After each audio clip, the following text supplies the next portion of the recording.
Hey guys, Jay, welcome back to the channel. Man, I gotta tell you guys, this has been one crazy week.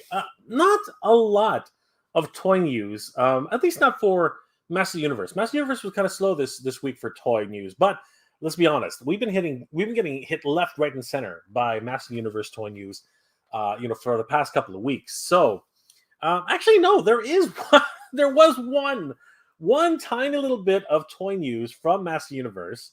But it came from the other side of the spectrum, if you will, because yeah, someone decided to throw their name in the hat once again on his channel. And basically, yeah, I'm not really sure I want to talk about that. We'll see. I mean, like, I don't know. I don't know. At this point, we already know Master Universe is coming back to retail, so I just don't understand why. I'm just gonna come out and say I don't understand what the heck Scott is talking about. I really have no freaking clue. I'm just completely, at odds with what he's trying to accomplish right now. But anyway, we'll put that to the back burner for now. I don't want to really. Maybe we'll discuss that tomorrow. I don't know. We'll see. Well, yeah, tomorrow night, Sunday night. Maybe we'll see what happens there. But tonight, so many different things happened today that I wanted to talk to. But today's topic is an interesting one. At the end of the day, we are spoiled for choice here in the West. You know what I mean? We are allotted the luxuries of collecting, figures and from our cartoons, from our past. And we really are fortunate in so much that we can afford to do it. It's a first world problem, right? A first world, actually, fortune, if you will, first world fortune. And the toys of yesteryear continue to enrich our lives, and the resurgence of retro style toys really has brought us fulfillment in many of our lives. But having said that, there are certain things that have come up, in terms of like being offered by companies like Hasbro, by Mattel, by any number of the toys. What's it called? I guess obviously companies have been absorbed by other companies like Kenner, Tyco. So many different companies all over the place. Toy Biz. So many different companies that have been absorbed by other companies, and we really did wish that certain things which are coming back should be remade. You know what I mean? Like we're seeing Master Universe, we're seeing G.I. Joe, we're seeing Star Wars, we're seeing all these great properties come back, but we're not seeing the Brave Stars, we're not seeing the Masks, we're not seeing the Visionaries, we're not seeing Dino Riders, we're not seeing any of these really crazy, more obscure properties, properties that not everybody was 100% on board with. And smaller companies like Nacelle is bringing back Biker Mice from Mars. They're bringing back a whole bunch of other properties like Robo Fighters and things like that, which to their credit, no one else wanted to do them, right? And then you have third-party companies like Ramen Toy, who's bringing back a whole slew of different properties. Like their own Machina line or their Marshall line, or it was the Maverick, but that has since become something else. And it's companies like these that are picking up the slack. But for something like dream projects, things which at one point were nearly impossible, I don't think any of us actually saw Eternia coming. Last year when it was announced, I don't think any of us saw Eternia as a viable product. I don't think that was ever in any of our imaginations. I remember Ken from Toy Kennections, when he and I did a live stream just prior to the announcement. We were absolutely certain it was going to be another Castle Grayskull from Classic, from Masterverse. We were 100% sure about that, and it turned out to be Eternia, which was fine. I was super happy with Eternia. But there are so many other playsets that just have never come to fruition. So many playsets that people have been dreaming for and wanting and begging and pleading. And really, in the recesses of the rest of our minds, we've always been able to dream about these play sets. But other fans have actually come to the forefront and made it reality. So I want to talk a little bit more about how fans are actually doing things better, and also how historians and other people who catalog some of the history of toys, are making the effort not to forget. The Pixel Dans of the world with the history of Master Universe toys, right? A lot of the Dark Horse comics, which have cataloged all the mini comics in the show. I'm sorry, in the Master Universe. The wonderful artwork that's being cataloged by Dark Horse Comics. So many different things. James Eatock and all those wonderful guys, right? And today, I'm also, of course, I forgot. Toy Kennections will be joining you tonight to talk a little bit more about a specific, what's it called, Kickstarter, which he's involved with right now. As a matter of fact, why wait? Might as well bring my good friend Ken from Toy Kennections into the stream. Ken, how are you doing tonight, my friend? How you doing, buddy? Good to see you again. And always. Speaking of which, you are the one who said Masterverse is going to do Castle Grayskull, and like the fool who follows the fool, I went and said, "Let's talk about it." I did. I'm not gonna shy away from that. I've been begging for a Masterverse Grayskull, and I still hope that they do it, right? And by all means, obviously, if I'm gonna lead the charge, why, did you expect Eternia? Did you have I did not. No, I did not expect Eternia one day. I had no idea it would be Eternia. I really had no clue. So the next biggest playset that was within anyone's scope, and the way they described it, it was just like essential, pivotal to Master Universe.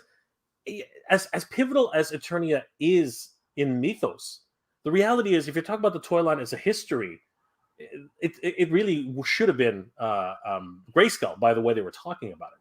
But I'm super happy and ecstatic that they actually went ahead and did Eternia. I see you brought something out to show and tell, like you always do. You're flexing as always, Ken. Why don't you tell? Let's take a moment on that, because I did a bit of preamble at the beginning. But let's go ahead and talk about your last teaser video, which you did. Which was a lot of fun. And was it for the Kickstarter specifically, or did you just want to introduce the interview that you're actually having? Oh, okay. So you're talking about the Palitoy, the My Palitoy Story Kickstarter that Bob Reekin, former chief designer of Palitoy. So the way that some time and explain that to our audience right now. Yeah, sure. So the way it works is Brian Hickey, who's Bob Reekin is authoring the book. Brian Hickey is what's considered the book designer, the photographer. He's heading up the publishing effort. I have his previous books, one of which is called Total Action Force: The Battle Years, which details the first few years of Action Force in the UK from 1982 to 1984. And I didn't know Brian at the time of this book. There was a follow-up book called that went over Action Force as far as the International Heroes era is concerned from 1987 onwards. And by that point, I got to know Brian, and he said, "Hey, Ken, can you do a trailer for that book?" And I said, "Sure." I went ahead and did that. And now a year later, me and him got into talking, and there it is. And I said to him, Brian, if you ever need another trailer, just let me know. And as soon as that happened, he said, "You know what? I'm going to send you the press package for it. And with the press package, you can do a video just on your own time, on your own terms." So I went ahead and released it. But by this point, the Kickstarter was already out. So I released it a few days into the Kickstarter. Now, I'm not involved per se with the project at all. I just did one of several trailer videos that's out there already. And also, I did casually just ask Brian as well as Bob Reekin, when I get back from Joe Fest, are you gentlemen free for an interview tentatively that third weekend in June? And they said, "Yeah, we're free. We'll just confirm a little closer to the date, but tentatively it's going to be on June 18th in the morning, my time, which is late afternoon, early evening their time." And this Kickstarter will be effectively telling the rich history about Palitoy, which was an international company. It was founded in Europe. It was in England, in the Colville area of England. And Palitoy, their history goes all the way back to 1919. They did a lot more than just Action Force or Action Man. They did also distribute Star Wars for Kenner over there, and I think they even reused the tooling for Star Wars. There was board games, there was railway, there was train cars, there was dolls. There's a lot that goes on, and because Bob Breakin was there from 1967 until 1984, he's got a lot of the history just in his mind, notes written down. People who were before his time told him stories. So there's a lot going on there.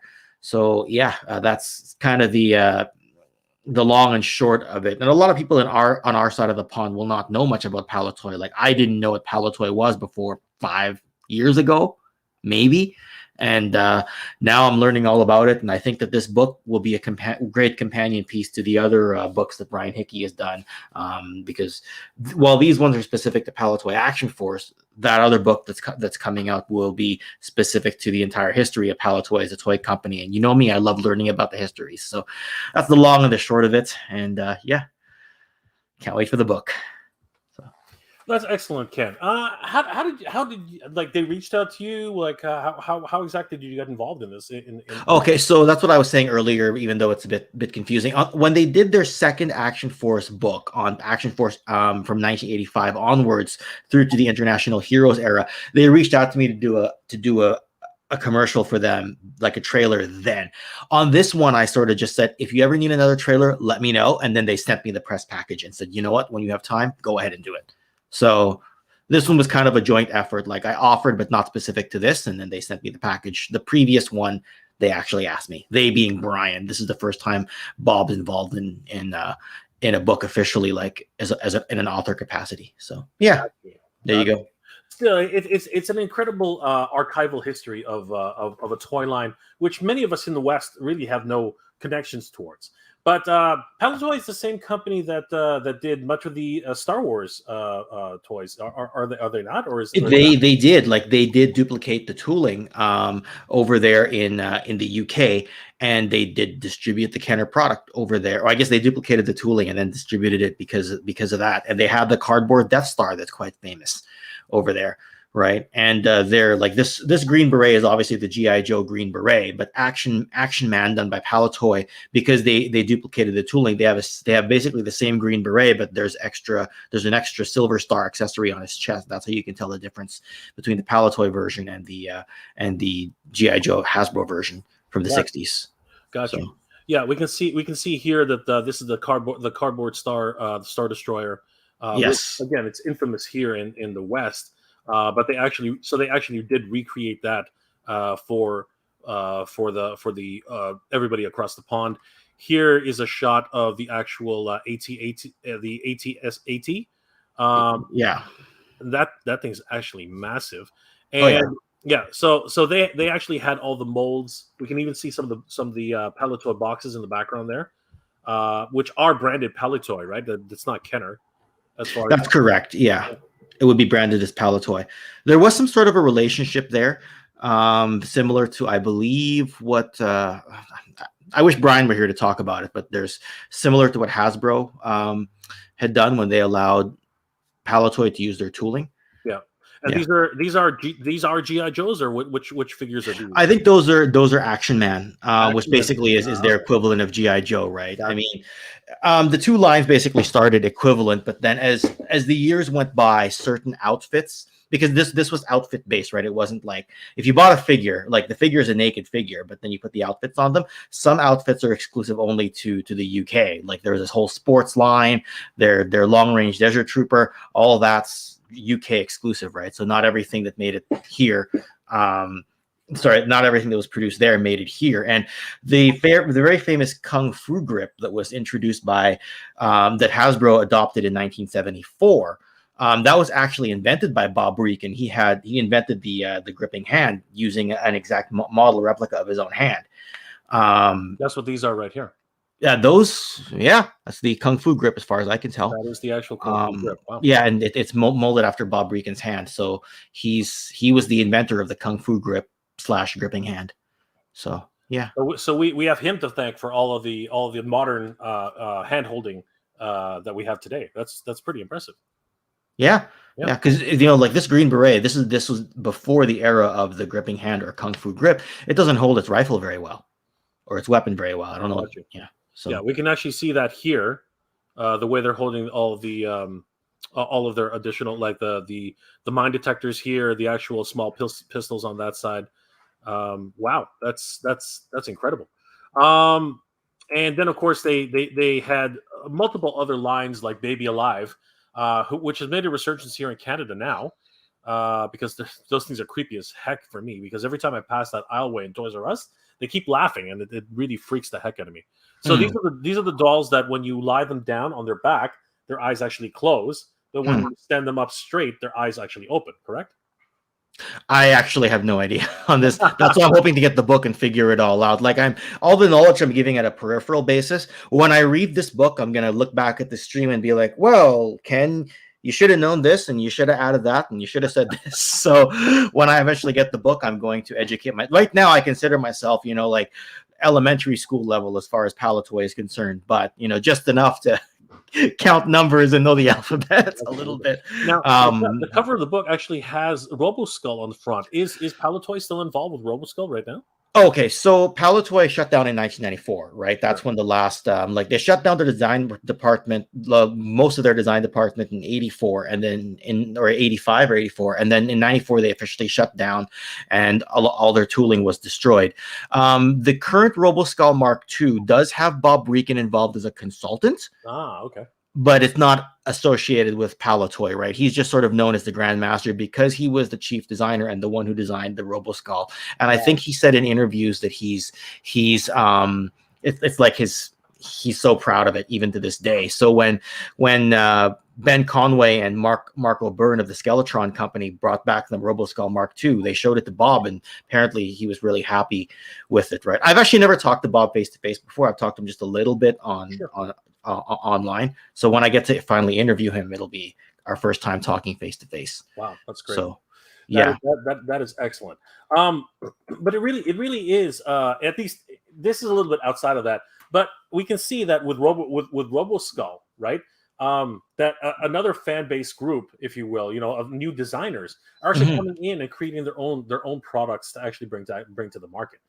You could sort of kind of say that Ramen Toy is doing the same thing, because Ace over Ramen Toy is a fan, and he really wanted to see many of these, you know, unutilized IPs make their way back into the public consciousness, because you know we're seeing the Marshall as their newest property coming forward. They already did the 80s Commander, which in and of itself kickstarted much of their own endeavors into this.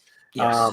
They're of course doing Machina, right? Yeah. which is an homage to Mask, right? Yes. So you know they're bringing the action figures that people have always wanted to the forefront. And on that, actually, before we do any of that, before we get into the next stage, let's go ahead and say hi to everybody in the chat, because I know they're probably waiting. Andrew Davis is in the house. What's going on, my friend? Mr. Home Arcade, good to see you, brother. Randall Gazig, Boo Cat is in the house. Nolan is in the house. Good to see you, my friend. Animator, evening all. Hope everyone is starting a 3-day weekend off well. God bless and be safe. Yes, happy Memorial Day to everybody in the U.S. We celebrated our 2-4 weekend last weekend. Funnily enough, this should be the 2-4 weekend, but you know, who's counting? But yeah, we celebrated Victoria Day last weekend. That's Silver right. Silver K is in the house. What's going on, my friend? Always good to see Silver K. Alpha Inflict is in the house. Kirk HT, Honor Guard DC. What's going on? Let's see here. Lord Hoagie is in the house. Chunky Robo Monkey. A long time first viewer and first time caller. Happy 3-day long weekend. Good to see you, my friend. Ashman 55. Hello, everyone from Tucson, Arizona. Jay, we need to talk trade. I need you to get me a Transformer from your Canada Toys R Us. Well, Ashman, let us know which one you need. We shall try to help you out, my friend. J2YW27. Good evening, Jay and Chat. Good evening, my friend. How are you tonight? Any other Canadians who want to talk either trade or get me the Transformers of Oh, that's what you're looking for. Yeah, we can help you out. I think that might be available at Walmart too. I don't know if it's Toys R Us exclusive. I've seen it at Walmart a ton. I was gonna say I thought I saw it at Walmart a few months ago. Yeah, so, yeah, anyway. it's everywhere. Maybe. It's Okay. completely like clogging the shelves in many ways. Is it? Okay. Yeah, I saw like one where I was at. So. Yeah. So Ashman, yeah, definitely hit me up on Instagram. We'll make it work, my friend. JTUIW. Good evening, Ken. How are you doing, my friend? Hey, JT. Let's see here. Eric Valdez is in the house. Mike Fee, what's going on, my friend? How are you tonight? Toy Connections in the house. What's going on? Let's see. Master Versal Toy Hunter's in the house. How's it going, dude? Are you doing okay? Mr. Homocade, what's going on, Ken? How you doing? Let's see here. Night One is in the house. Scott should get a new figure for himself called Lord Cancellator. Oh goodness. Skew Raider, what's going on, my friend? Andrew Davis, did anybody almost cry during Guardians of the Galaxy 3? If you didn't, you have no soul. Honestly, it was tough to watch in some instances for anybody who hasn't watched it. No spoilers, but let me tell you, there were a lot of fuzzies in the film. So yeah, definitely. If you are an animal person, there are some really cute parts, and there's some really very, very disturbing parts. I'll tell you that much. It's you know what? It's not a kids show. It's not a kids movie. I borderline say do not bring your kids to this film.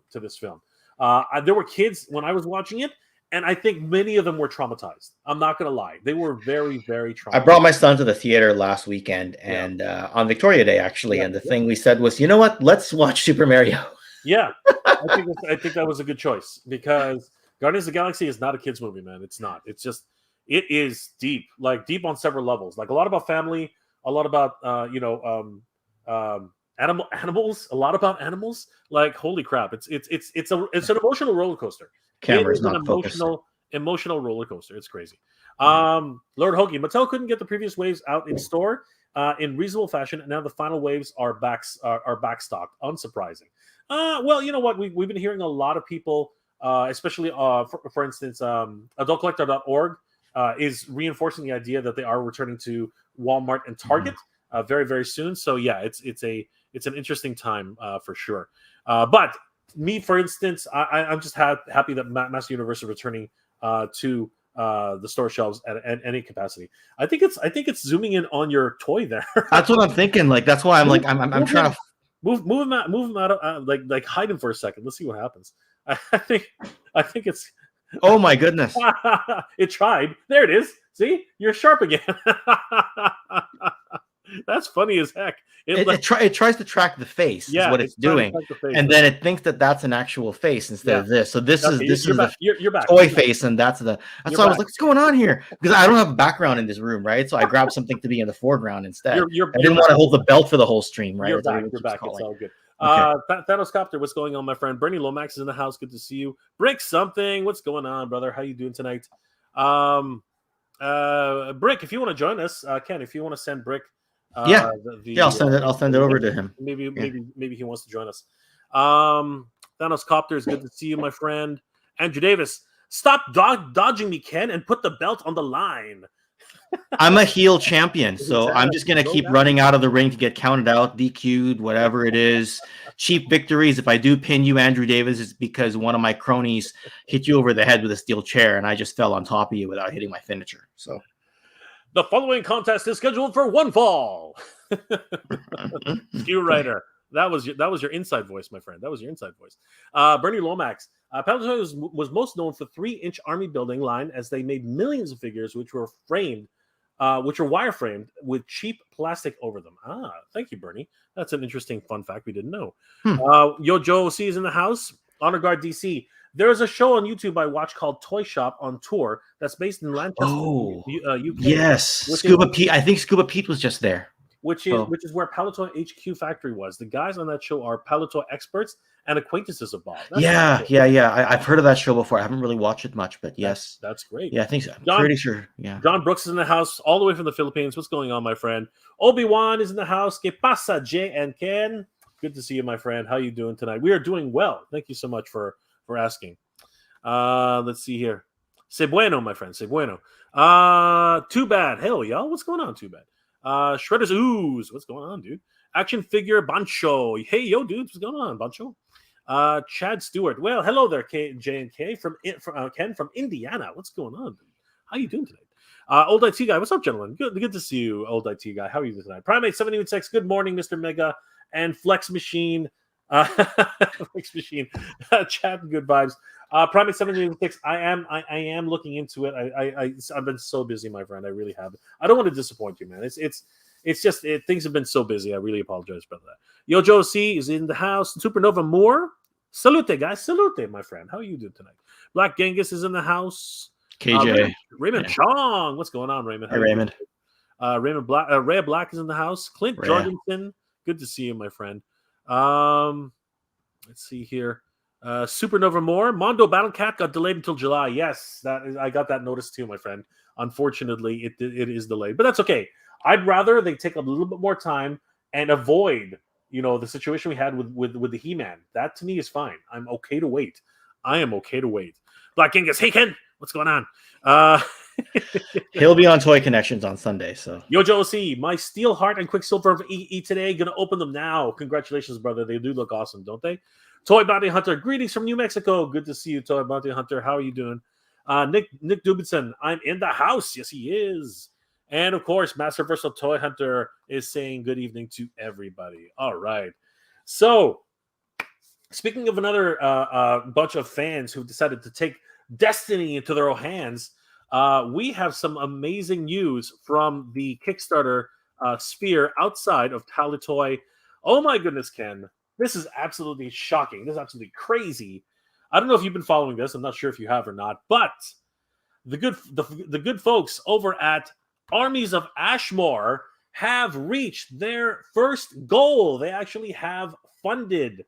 Guys, this is absolutely incredible. Armies of Ashmore has actually funded, and anybody who's backed this project, you will be getting your choice, whichever one you backed.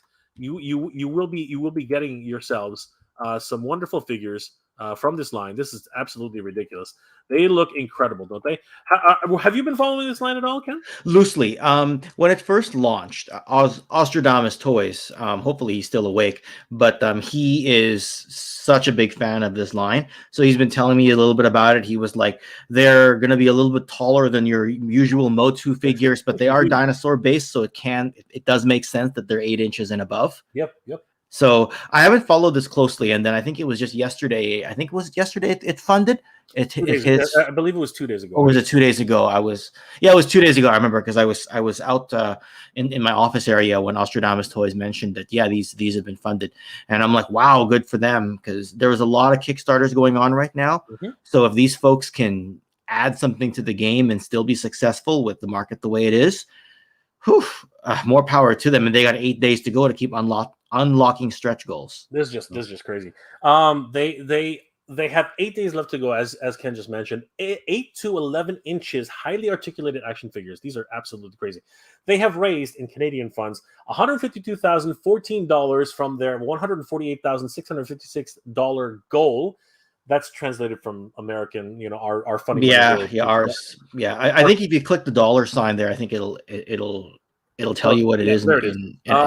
There is $111,667 US of the $109,200 US dollar goal. Very, very, very, very. Sorry. So they've gone at least $10,000. No, sorry. 2,000. Is that $2,000? Yeah, about $2,500. American over $2,500 above their goal right now. They still have 8 days to go. You can still back this project right now. And of course, there are a lot of great things to look forward to. All these figures are available for purchase through Kickstarter. Also, you can back the comic book. You can even just support them by sending them some coffee money, which is always great. Congratulations to Matthew Rodriguez, CJ Edwards, and Andrew Kramer. Great stuff, guys. This has been a long time coming for these guys. If you don't know already, the Armies of Ashmore are actually based off of the comic book, The Defenders of Eden, which apparently has been going on for quite some time. And if you are interested in finding out more about the Defenders of Eden, you can definitely back the comic books themselves. It's an option. It's one of the goals. It's one of the backable tiers that's on the project itself. But we can see some amazing figures here, like General Ceros, who is a Triceratops. He's blue in nature. He's got these wonderful accessories, the shield and the axe. He looks great. We have Vasapo.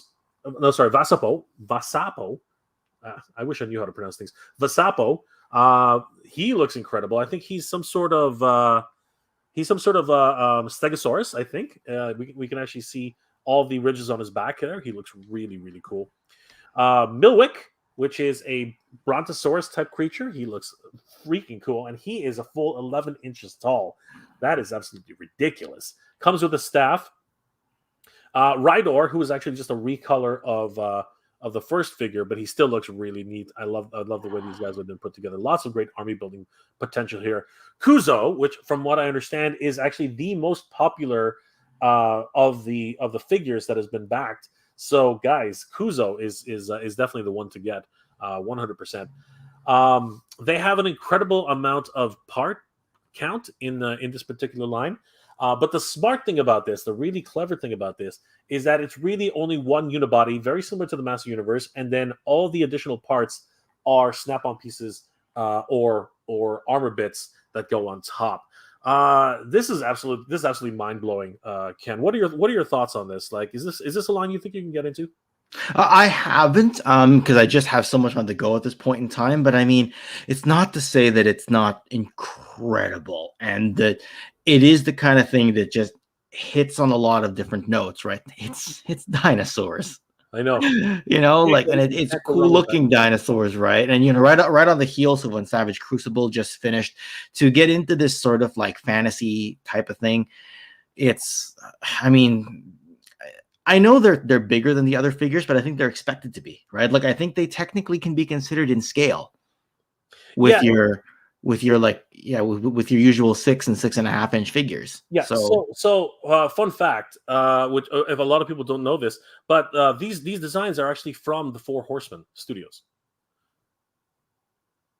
Yeah, that's what I heard as well. I didn't mention it because oh, there it is. Okay, I was gonna say, where did I read it before? I guess it was there, because I wasn't 100% sure. But wow, I mean, you can't go wrong with the Four Horsemen, which means it can go well with your Mythic Legions figures.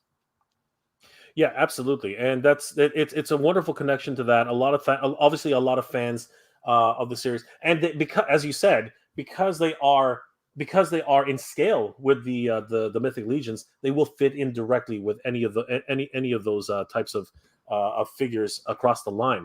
So yeah, it's a really great project, and any fans of the Mythic Legions, definitely think about adding these guys to your collection. They're huge, and they really are beefy and burly. And again, they could literally just fit on the shelf, exactly on the same shelf as your Mythic Legions figures. It's actually really, really cool to see this come to fruition. I'm really excited about this. They have 8 days left to go, guys. So if you are interested in this, they have a whole bunch of different stretch goals. If they hit 115,000, which is not that far away when you really think about it. Where were they again? Well, they were at 111. That's not that far. They only need 4,000. They need a little bit over 3,500. They only need about $3,500 to hit their next stretch goal. Mm-hmm. So I think they're going to hit their next stretch goal easily. And there's always a FOMO effect on the last day, right?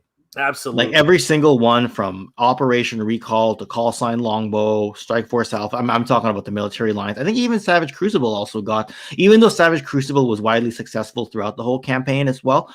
I think there was a spike at the end as well. Yeah. So there's always going to be like this. This is gonna clear 100, and this might get upwards of 150,000 US. I think so too. And at 115,000, you will the weapons pack gets unlocked. This is an amazing set to actually look forward to, and then if it actually goes on from there, a new mystery figure has been unlocked. It's Caspar, who is the mysterious albino warrior. So that's a Kickstarter exclusive. And then at 150,000 K, the Spectral Project Milwick is unlocked at that stage. And this is I think it's a glow in the dark. If I'm not mistaken, it might be a glow in the dark figure. Glow in the dark. Even if it's not, it's a translucent, ethereal figure at 150,000. But I know that people love their glow in the dark figures, so I'm almost certain. I don't quote me on this, but I think it's a glow in the dark figure. So that's going to be a lot of fun. And then at 200,000 K, they will unlock the final stretch goal, which is the Wave Walker, a brand new figure into the line. That's very, very exciting. So, guys, only 8 days left to go. This is exciting for the team over at the Armies of Ashmore. Holy crap! Such a great project. And guys, don't sleep on this. If you are interested, they've already hit $111,667 US of their 109,200 goal.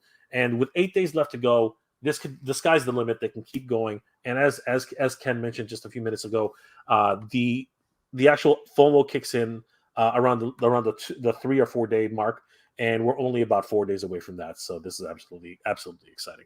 Yep, that's just absolutely yeah. And coming hot and heavy, we do have Brick Something is joining us. Whoa, there he is. hey! There's the man himself. I heard the bat call.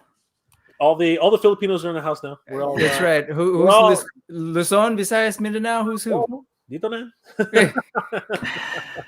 Hey, I thank you for jumping me in right as you were talking Armies of Ashmore too. I was afraid you're going to move on. I was just like, yes, so super excited. Absolutely, great line. Milwick does not glow, but he's still transparent and gorgeous. So, yes, I'm super happy that it crossed the threshold. Yeah. This is totally your thing, sure. Rick. This is 100% your kind of thing. So I'm sitting there, I'm like, if he comes in, just let him steal the show. No. Well, you know what? We got to sit together and hear from Matt actually here on Jay's channel. So it was kind of cool. Sure. And you know what, Brick? One of you, you're closer to this than any of us right now. I'm gonna let you talk about your experience and your thoughts about the Armies of Ashmore. But before I let you do that, Black Mangus has given us a $5 super chat. Thank you so much for the support, my friend. Pick a reboot: Mask, Captain Power, Visionaries, Brave Star, new toy line, 3.75 inch or 6 inch or 7 inch upgrades. And series, tune, or live action. Choose, everybody. How can you choose between all those great powerhouses? I mean, seriously. You're missing one though. Captain Power. Oh, no, you have Captain Power. Yeah, you have Captain Power. How do you choose? How do you choose between your children, man? Like, how do you do that? That's crazy, right? You can't. It's great, but you can also throw in Starcom in there. You can throw in. So many different action figures. What was it? Sky Sliders? What were the ones? Sky Commander. Sky Commander. Yeah. You can definitely throw in Sky Commanders there. You can I'll take a Crystar. I'll take a Power Lords. Sure. Yeah. Inhumanoids. Right. You could throw in Inhumanoids in there. Right? Out of the ones he said, though, I'm gonna go Visionaries, and I'll tell you why. Because Mask, you're already kind of getting in the Machina line. Brave Star, you're already kind of getting from Ramen Toy. All the new toy lines in 3 3/4 or 6 7 inch. We're getting a lot of Kickstarters that are filling that gap as it is, right? So to me, it's either going to be Captain Power or it's going to be Visionaries, right? Between Captain Power and Visionaries, it's tough, but I like the hologram effect, so I'm going to say Visionaries win. So to me, it was only ever going to be between those two among the ones that KJ mentioned here. So yeah. I'm with you, Ken. For some reason, I was thinking. You're absolutely right. We're getting those other things in some way, shape, or form. Thank you, Ramen Toy. But also, when I'm thinking Visionary and Visionary and Captain Power. Mm-hmm. Am I getting an echo? My bad if I am. No, I'm not hearing anything. I hear a little bit of an echo, but it's faint. Anywho, no. Yeah, I keep thinking modern technology, right?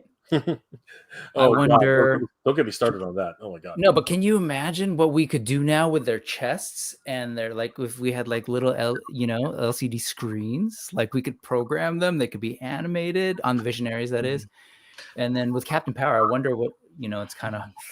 See, you can't do the same effect, but imagine if you could interact with us on YouTube and that's the thing is because little figures. Because Captain Power was TV based. I don't know how you would do it today, right? As for Visionaries, and I guess you could say this about Captain Power too, it was a little too advanced for the age group, I think, because the way they talked in the Visionaries cartoon with their speech patterns, the fact that a lot of the characters were kind of dressed the same, right? A lot of the colors were the same. It was hard to tell who's who, hard to tell people apart. But with that audience, with us being the target audience back then, and us as the target audience now, it could work, right? Because the way they talk now, we're trained to tell the characters apart. There's a lot that Visionaries would have going for it, targeted for an older audience, at least if you ask me. And again, same for Captain Power, but I don't know how you do the interactive thing. Yeah, no, yeah. As a McGovern, I don't think it's necessary any longer. I think that if you watch the Captain Power series, the storytelling was good. You know what I mean? As a matter of fact, I think it was a little bit too. I think they got the age range wrong. I think that Gary Goddard. I think he sort of, because it's very Terminator like. You know what I mean? It's pretty much Terminator could be right there. You know what I mean? In terms of what it is. That's my point, though, is they got the target age wrong. Yeah, I think it's exactly what I say. Right? You're absolutely right. I think that it was actually more of a tween type of series, if you really think of it. And it was definitely more of a bleak, post-apocalyptic type of world, right? And really, the stories that they were telling were deeper than what most kids could understand at the time. You know what I mean? The death of Pilot. Oh shoot! Anyway, spoilers ahead. Anybody who didn't watch it, probably you don't even know who Pilot is, which is fine. Anyway, that to me resonated as a kid. You know what I mean? I was like, what's going to happen next season? And next season never came. Right. So because of that, right? Was that 1987 or 86? I forget. I think it's 87. I think it was like 87, 88. It was one of those two. So that would have been the same year as Visionaries. And I think Brave Star, was an 87 series, but I think the toys may have been made in 86. There was a lot going on. Remember, 87 was, yes. Yeah. 87, all of Transformers, well, I guess Masters of the Universe was on the way out, but Real Ghostbusters was there and it was getting big. Right. And Transformers still had its abbreviated fourth season. G.I. Joe did their movie that year, but everything was still re-airing on reruns, right, at the time. So there was a lot to vie for children's attention when those two series came out. Right. And then you go into 1988 and it's like they're thinking about doing a second series, and it's just like, well, now we got to compete with Turtle Power in '88, and it's just like it's game over at that point in time, right? The real problem, I think, and what Brick was talking about is the Captain Power toys were the most expensive toys at the time. When you're talking about like $8 or $9 turtles versus like $15 to $20 what's it called, interceptors and planes and stuff like that, which can shoot at the TV and the TV shoots back. It gets really, really expensive, right? My parents did what most parents did, which was wait until the after Christmas clearances, right? And that's where I got most of my Captain Power stuff. I just got the main character. I got Captain Power, and that was my collection for Captain Power. Yeah, I mean, otherwise I was too deep into Transformers, G.I. Joe, and Real Ghostbusters at the time to make it go at it. Power. Okay, I'll stop complaining about the one I got. No, I mean, luckily they were expensive and they were small figures, right? And so my parents who had gotten used to the idea of buying us Kenner, Star Wars, and G.I. Joes at that size. They saw those prices and like, no, and you got plenty. So yeah, that's exactly what will. But or they would wait for the clearances, right?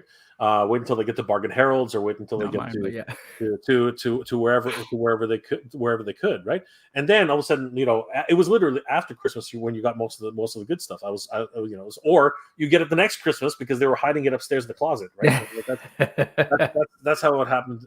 Did you ever find those early? Did you find those early, Jay? Yeah, I did actually. I did too. Yeah, my brother and I, found those early. We almost ruined Christmas that year. We got in trouble. As a kid, you learn the game. You learn the game. you learn the game as a kid because you start realizing, come on. Around that time, you realized, the guy coming down the chimney. I didn't have a chimney. I didn't have a freaking chimney. How the hell does he get down? He has his ways. Yes, I'm pretty sure he does. Knock on the front door. Drop it on your doorstep.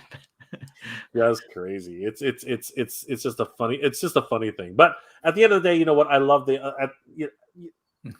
children's innocence. It should be exactly that. You should have that opportunity to just live that moment. You know what I mean? The excitement that you see on Christmas morning. I remember when I got Castle Grayskull and my brother got my brother got Castle Grayskull and I got Snake Mountain. Santa Claus was absolutely real, 100%. Like you couldn't stop him. How do you fit those things down the non-chimney though? That's amazing. Those are huge. Those are huge boxes. It's like what's it called? It's like Link. They shrink down to in a tiny little pocket, like subspace. It's a subspace pocket, right, Ken? It's a subspace pocket. Mass shifting like Soundwave. It can be done. We have the technology. or what's it called? Rehydration. We can rehydrate it, and it'll go from a pizza this big to like a pizza. God. Yeah, you throw it in like a pill, and it comes out a dinosaur. Yeah, it's so crazy. Lord Hoagie, yes, the Aqua Team Hunger Force figs. No. Go buy a Happy Meal. Go buy a Happy Meal. You'll find them in the. You'll find them there. Primate 76, what's going on, my friend? Good to see you. Bernie Lomax. Ashmore is a toss between 80s cartoon extreme dinosaurs and Dinosaucers. That was a good series, actually. Never actually watched it. We never got it here in Canada. Did you guys ever see Dinosaucers? I only ever saw it after YouTube. I didn't. I saw it. Oh, yeah? Did you? By that time, I was older. By that time, I was like a little jaded, actually, because, I was an 80s kid. And so by the, as we got towards the end, I was like, this isn't what I liked. But I still watch it regularly. That's cool. I have that one from Palisade Toys. They only did Shake and the Moth Dude. Are they really action figures? Aren't they just like bricks you can toss around? Like, seriously, what? Like, I think Shake's neck or whatever. What the hell do you call that thing? Is that his hand? I don't know. No, his hands are over here. Shake's hands are over here. So what the hell's that at the top of? I don't know what it is. Anyway, like that logo though, Deadheads. Yeah. Red Black and GF's Nolan don't okay. Ray is having her own conversation there. Black Angus, once again, thank you again for the sub $5 super much chat, my friend. I hope we helped answer your question there.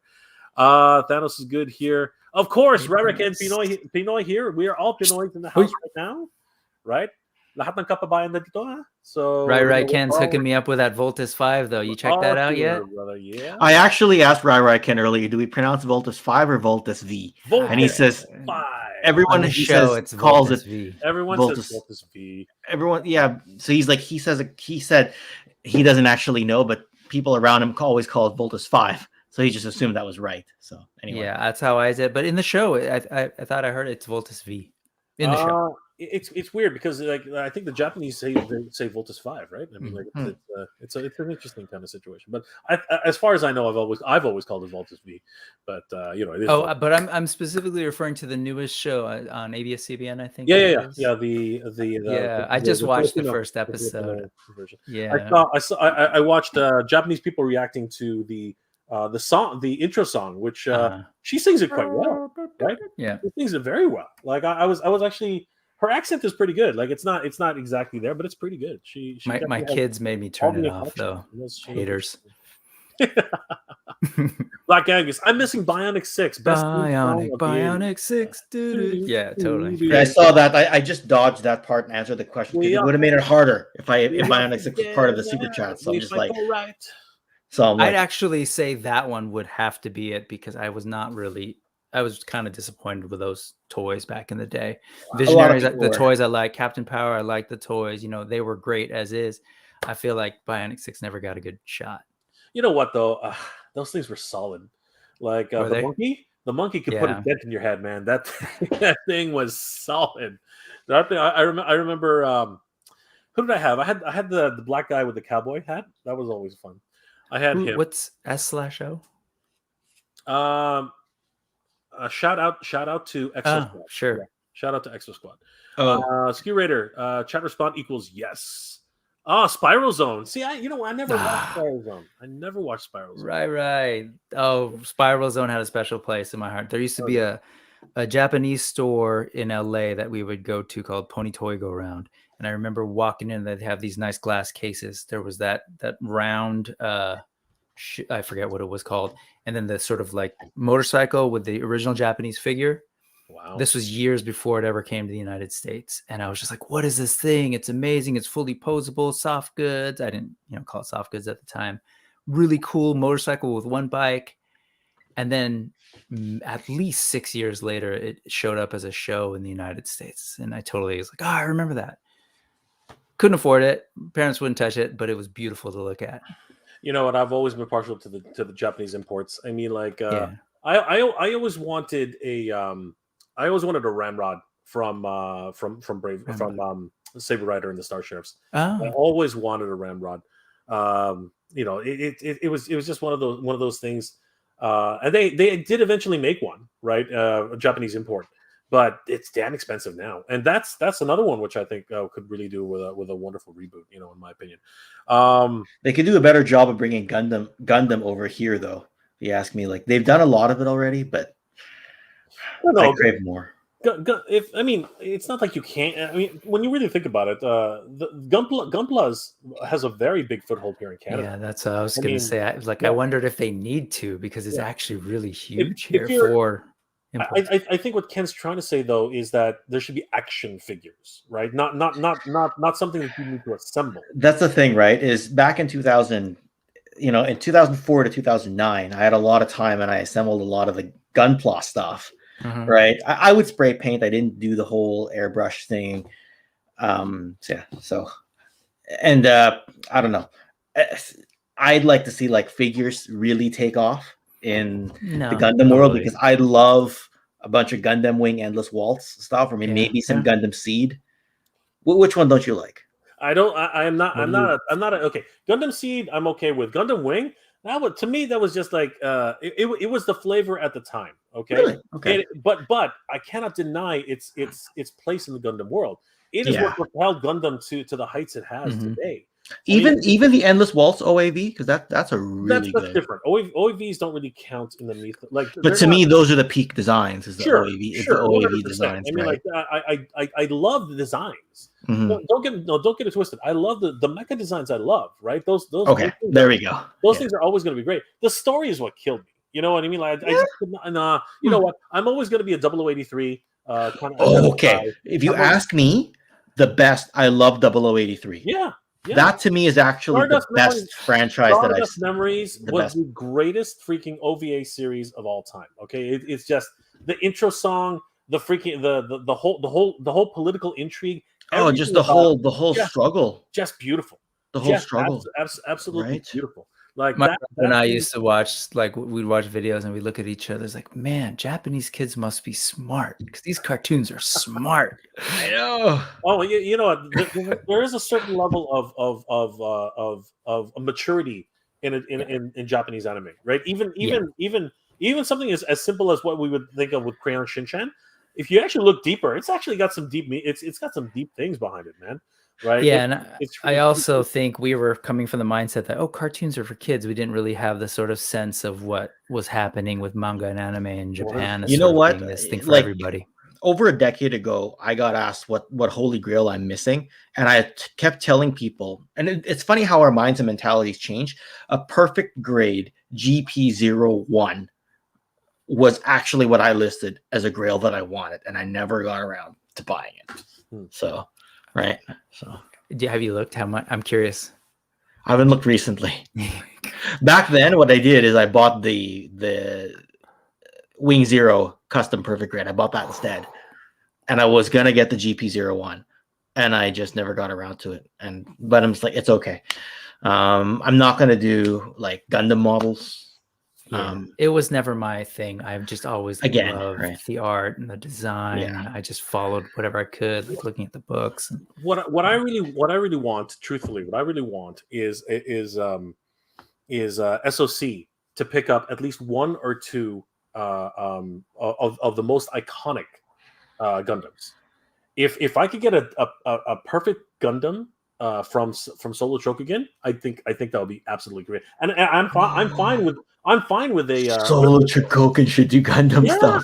Yeah, it would be that would be the right line to put it in. That would be the shit. That would be the absolute ridiculousness. Or you know what? I'd even be totally happy, even though it's going to be god awfully expensive. Give it to what's it called? 3A? No, Blitzway. Give it the fucking Blitzway. Oh, who did the big Voltron? Who did the Voltron? I have it, right? Yeah. Dex has it. But I mean, I hope, that thing yeah. is, give them the license for Gundam. Holy crap! Can you imagine the kind of things we could get out of that? It would be absolutely ridiculous. I Like, hope it would folks be stupid. here can know SOC, because that was my cousins had. I grew up with that stuff. So you're both Gundam people, which is good. If we ever have to do like a Gundam related stream, No, I'm not. No, By you're not. any means. Okay. Just You're an appreciator. fair I never weather. bought stuff. I just watched You're fair it. weather Yeah. in Gundam. Okay, Well, there we go. We didn't Let's see have the thing, Jay. access to it. Yeah, in the same way. Look at that. Whew. Yeah, there's even if you see him down there. I don't know if you can see him. Was that Guy King? Oh, look at that. It's the Guy Oh, King. yeah. It's Yeah, the that's gorgeous. the GX100. That thing is freaking ridiculous. $1,100 Canadian later. Again, here I am picking up like Mythic Legions. People are like, "Oh man, I can't go down that rabbit hole." I was like, "Oh man, you should see the rabbit holes." Yeah, but it's all of that stuff. Those are the rabbit holes I stay away from. But like the thunder tank is over there. Think about the thunder tank. The thunder tank is there, and then where the hell is my finger? The thunder tank is right there, and then right beside it is the freaking again, just on this shelf alone. There's not okay. I don't want to flex. You know what? Forget it. I'm not going to talk about it. I'm not looking to flex tonight. That's not what I was trying to do. I was just trying. Yeah, no flexing on this stream. Flexing is banned. Flexing will get you kicked off. Right, Primate 786. Oh right. Just too funny, man. Looks like Ramen Toy's in the house, and everybody's noticed. What's going on, Ramen Toy? Oh yeah, he came here a while ago. Yeah, he did. Just tuned in to stream. Blistering heat in the streets of Bangkok. Stay cool, my friend. Stay cool. Hope you're taking notes, Ace. Visionaries, Captain Power, I think were named. No, you know what? I wager.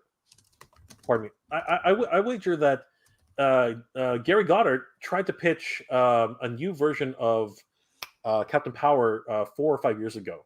I wager if they still have the rights to Captain Power, I think Ramen might be in a position to actually talk to Gary Goddard and see maybe if they can get something going on that level, because I'd love to have the toys back. I think they're really, really good in my opinion.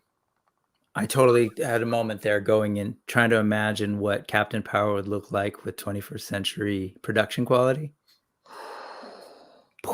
Did you see the trailer?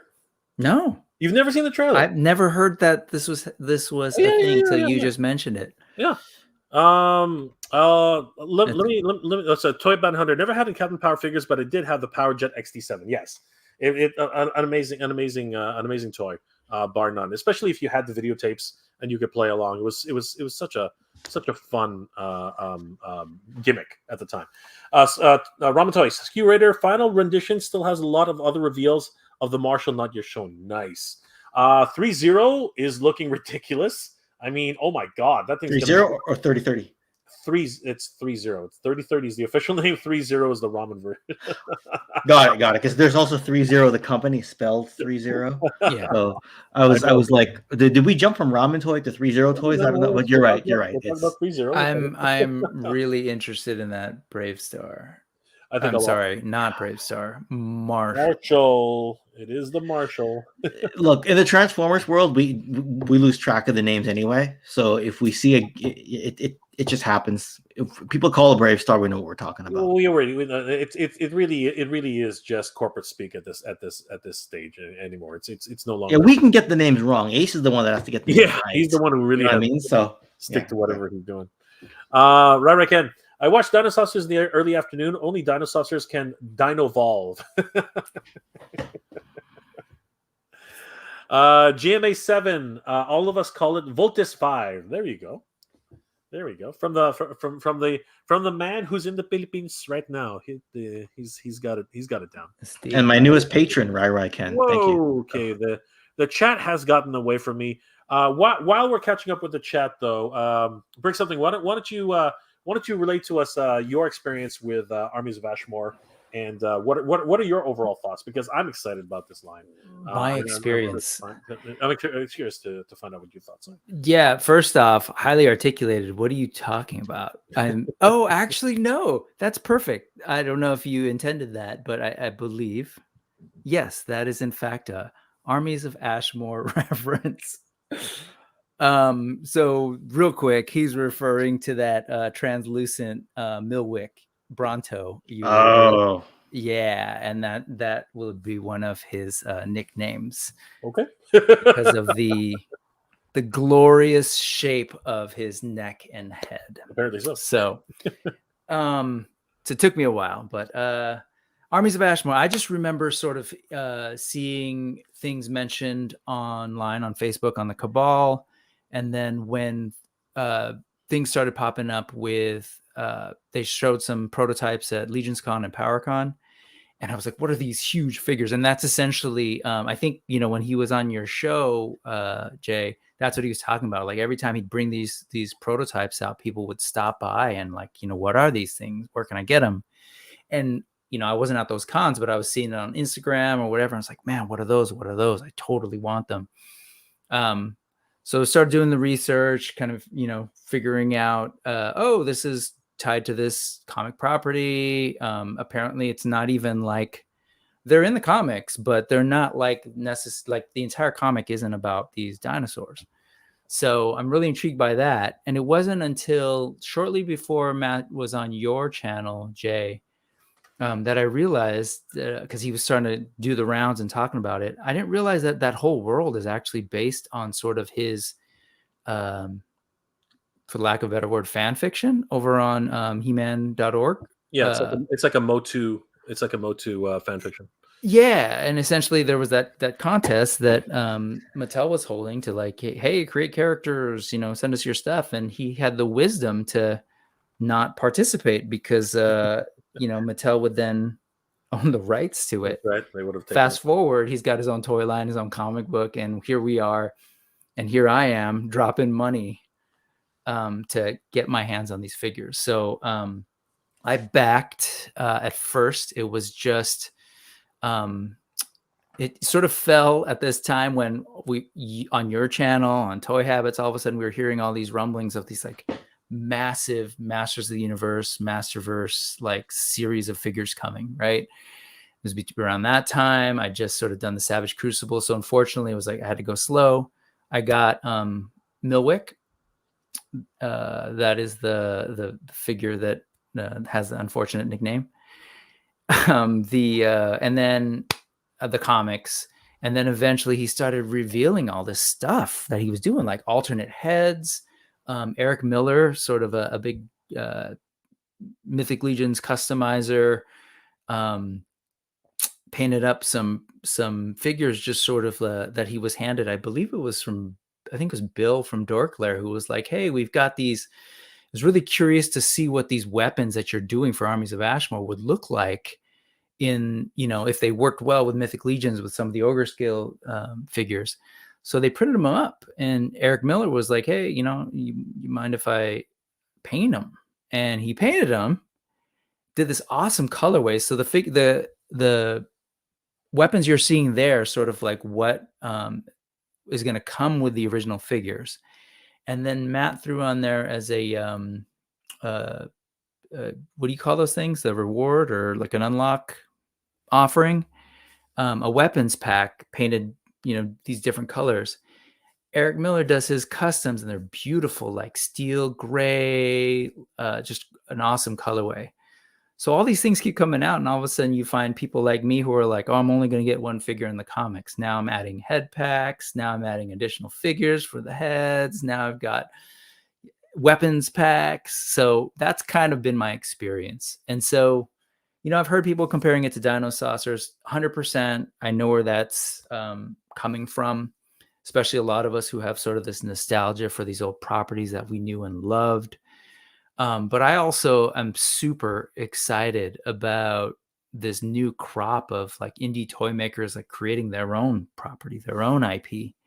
And so I'm looking at it that way and like, hey, here's an opportunity to support these creatives, like doing their own thing, trying to build up like a toy line, a toy company, like Ace, who's in the chat, like Four Horsemen did so long ago with their big Kickstarter, Animal Warriors of the Kingdom. So I'm all about it. I'm excited. I wish I could get more than the 2 figures right now, and depending on how things go, I might be adding more.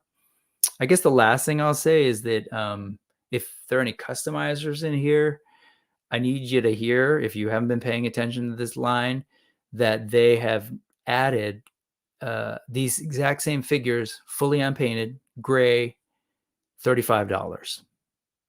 So you can buy the actual figures, which are beautifully painted, head to hoof. I don't know, head to whatever you call the toes of a dinosaur. They're gorgeous, but if you're the kind of person who's like, yeah, I like my colors, I'd like to, paint it a particular way, I'd like to do some shading, maybe get more realistic with it, I don't know, add feathers if you want to go crazy. $35 for blanks, right? Like, I don't know, that's wild to me. And anyways, I don't know, check it out. I guess this is the brick something ad section. I don't know. the head to tail, I think, is what you were looking for. Head to tail, sure. I was thinking toe. I was like, what do we call dinosaur toes? I guess we do. I don't know. No, you got to go further than that. I mean, with the tail, You're right. They're like another 10 feet. And somebody brought out the belts. What's going on? You know what? It was good timing because Brick had so much to say. And speaking of flex, and Andrew Davis keeps calling me out in the chat and calling me out in the chat and calling me out in the chat, right? And Primate keeps saying, "Where's the flex? Where's the flex?" Here we go. Okay, let's just do it, brother. Let's just do the very cheeky. With the Pampers in the corner, let's run the promo. Go for it. You know what? Like this thing's actually too big for me. Like I hold it up and it's not as convincing, right? Like look at the proportions compared to the rest of my body and all that. So the whole flex thing is sort of just like it's just because I can. You know what I mean? Shoulder, not because it's actually convincing. You got the shoulder going. The shoulder what's important. That's where it really is. Anyway, there we go. Cut the promo. Go for it. Go call him out. Mr. Davis, this is the worst heel promo in the world because it's late at night and I absolutely don't know what to say. But whatever my finishing move is, you'll fall victim to that. And whatever shady tactics happen and whatever stipulation match it is, I'm going to go home with the belt. And this is the worst rendition of a promo ever, right? I may as well just break kayfabe at this point and say, I'll just buy you all coffee. Kayfabe broken. Fourth dimension, broken the fourth wall, whatever it's called. Just did it. I actually don't believe you, Ken. I don't believe that you haven't actually brainstormed a list of names for your finishing move. Okay. Come on. Okay. There might be a whole list somewhere that I'm just say there's a book. There. I may have made that book when I was 15 years old, and you remember. Yeah. It's you write down finishing moves from video games and hope nobody notices that you transpose them into wrestling, Yeah. You're right, Brick. You're right. This has been Brick something for Armies of Ashmore. Now Ken for the win. Stay classy, San Diego. Oh my god. Hardly Articulated is throwing it down, man. What the heck? That's actually Mega J. Shouldn't you be editing?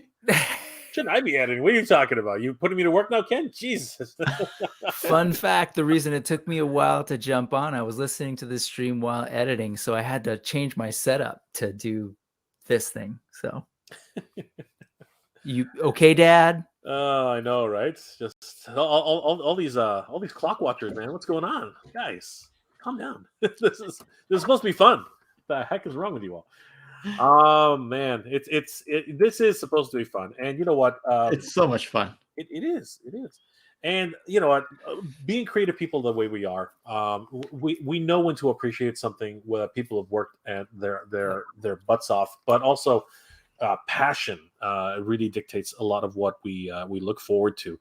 And I got to tell you, very recently, as far as I think it was like last week. Mr. T on Instagram, he created something absolutely inspiring. Guys, have you seen this Snake Mountain that Mr. T Diawart put together? My God, This I thing, was totally thinking the actual Mr. T there for a while, Mega J, but yes. I have seen this. That last URL Yeah, I signature. know. They all died. I'm gonna have to reload them. But one of those figures, or one of those photos that he posted, I had to do a double take because the lava is positioned in a very unfortunate way. But yeah, let me. Very funny. That's funny. well, yeah, it took not okay. There's that part, but Yeah. also it kind of looks like legs. Like there's just a lot of weird things going on. It took me I kept looking at it. It's like, yeah. Oh my God. Okay, you're. I you know, we go to the gutter many times on the show, but I mean, come on. What are you talking about? Been hanging out with Kayla for a bit. Sorry. Yeah, I'm gonna have to say, you guys behave. Yeah, we were doing the Yeah, it's Lego always an thing for a interesting while, chat and- when you're talking to Kayla. Behave. Like, my goodness, this No, thing is but just. This thing tell is me that don't look enormous. like he's wearing a red dress, but all right. Like he cannot possibly put this in his house, but he has. I mean, like, this is just holy crap. How big do you think this? I mean, like, it's got to be over 6 feet tall. I mean, this thing 6 feet wide. Sorry, 6 feet wide. Yeah, it's like 5 hymns wide if I'm just taking him and multiplying him across, or 6. It's amazing. Ridiculous. But I don't know if that's Photoshop, but that glow. How is he doing that? Like, it literally looks like it's glowing. I don't know. You're not helping me, Jay, with your movement of the mouse cursor there, but okay. Just a tip. But you know, this is one of those projects which is just in freaking possible. I mean, you know, the title of this video, the title of this chat tonight is fans doing it better. You can't get much better than this. This is insane. Yeah. This is pure insanity. I mean, look at that snake. It's literally coiled all the way around the other side of the mountain. My God, like, how many man hours are we looking at here, Brick? I mean, this is just pure insanity. And what really kills me is 9 times out of 10, you build one part of the facade, right? You're only looking to have a display, right? Like that's what it really is when you put something like this together. But the man actually put together the interior of the display too. Look at this. No movie magic here. It's like a fully functional play set, wrap around every angle you see, just all sorts of love and work in this thing. This is just pure insanity. Like, and it's one of those one-upsmanships, right? Because you know you look at this thing, right? And then you take a look at this, and it's like everything that the Four Horsemen did here to make it a functional play set, right? He dialed that to 11. You know what I mean? Because the infamously the actual jail cell can't even fit one figure. It can only fit female figures, right? The jail cell that's actually here. Female figures are the only ones to fit. You try to put He-Man in there, he's literally like. It's literally right up against his snout, right? He has to punch out the door behind him just to fit in. It's that type of thing. Whereas here, if we look at this beast, right? Sorry, we can't do that. Look at this, like right down there. Look how much room is in that. Is in this. There's at least room in there for 6 or 7 different prisoners. Yeah, you can fit all the masters in there. That's freaking ridiculous. Like that is ridiculous. And then you have the throne room. Sorry, the meeting room here, straight out of Filmation. I mean, this is the stuff that dreams are made of. See the little gargoyles at the top there too? Yeah, it's just crazy. Oh my goodness! Yeah, totally missed the gargoyles. Wow. Yeah, he's got a parking area for the sky sleds. Mm-hmm. You know what I mean? Oh my goodness! Like it's just crazy. It's just absolutely nuts. And you know what the attention to detail here is just beyond. And again, it's one of those things where I say that this is a fan is doing it better, right? But again, no toy company in their right mind would make something like this. They couldn't afford it. I mean, that's the thing. Exactly. This is not for sale. This is a passion project in his home. But it's like, I look at that and it's like, if he had the original Stake Mountain back in the day, like I'd venture to say, like, this is what, when he was playing with that original as a kid, this is what it looked like in his brain, you know, like, because that's how I was when I played with those toys. I kind of imagined the details, and it looked different from what Hasbro or Mattel was offering us. Well, And imagine so getting this now thing made. you can make how, it. How long does right? it take to make this thing, Yeah, put it the- together? the Because man you need hours. to engineer this thing from the ground up. No, but you know what though? There's no engineering here. This is pure art. This is pure artistic passion. You know what I mean? This is him just chipping away and just starting at at one point that he thinks he can start at, and just keeps building and building and building like You that. think? I mean, there's got to be some. There's a plan. Some planning, right? I You know there's got a- to. no, Otherwise, this thing's gonna fall apart. There's But a plan for yeah. sure. I'd be No, but I hear you. There's definitely a labor of love. There's definitely, it looks like there's a lot of sort of like organic kind of just going with it in here. Look at that face. Yeah, just crazy, right? And look at the snake head. I mean, like this is everywhere. You know, the twigs, the branches, the what's it called? The roots. Like this is just pure cartoon. Pure toy porn here.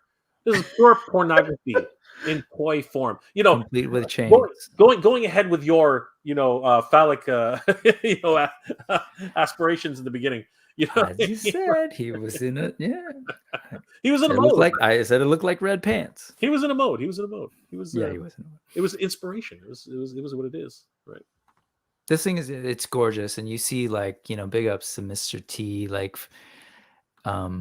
there's just so much detail in here. You can just tell he just poured so much time and attention to this, as most customizers do, right? This is your opportunity to make the toy that you want, the toy that's in your head. So people put time and energy into this stuff. Is this truthfully, okay, since we're going on the phallic nature anyway, is this the love nest? Is that what this is? Is this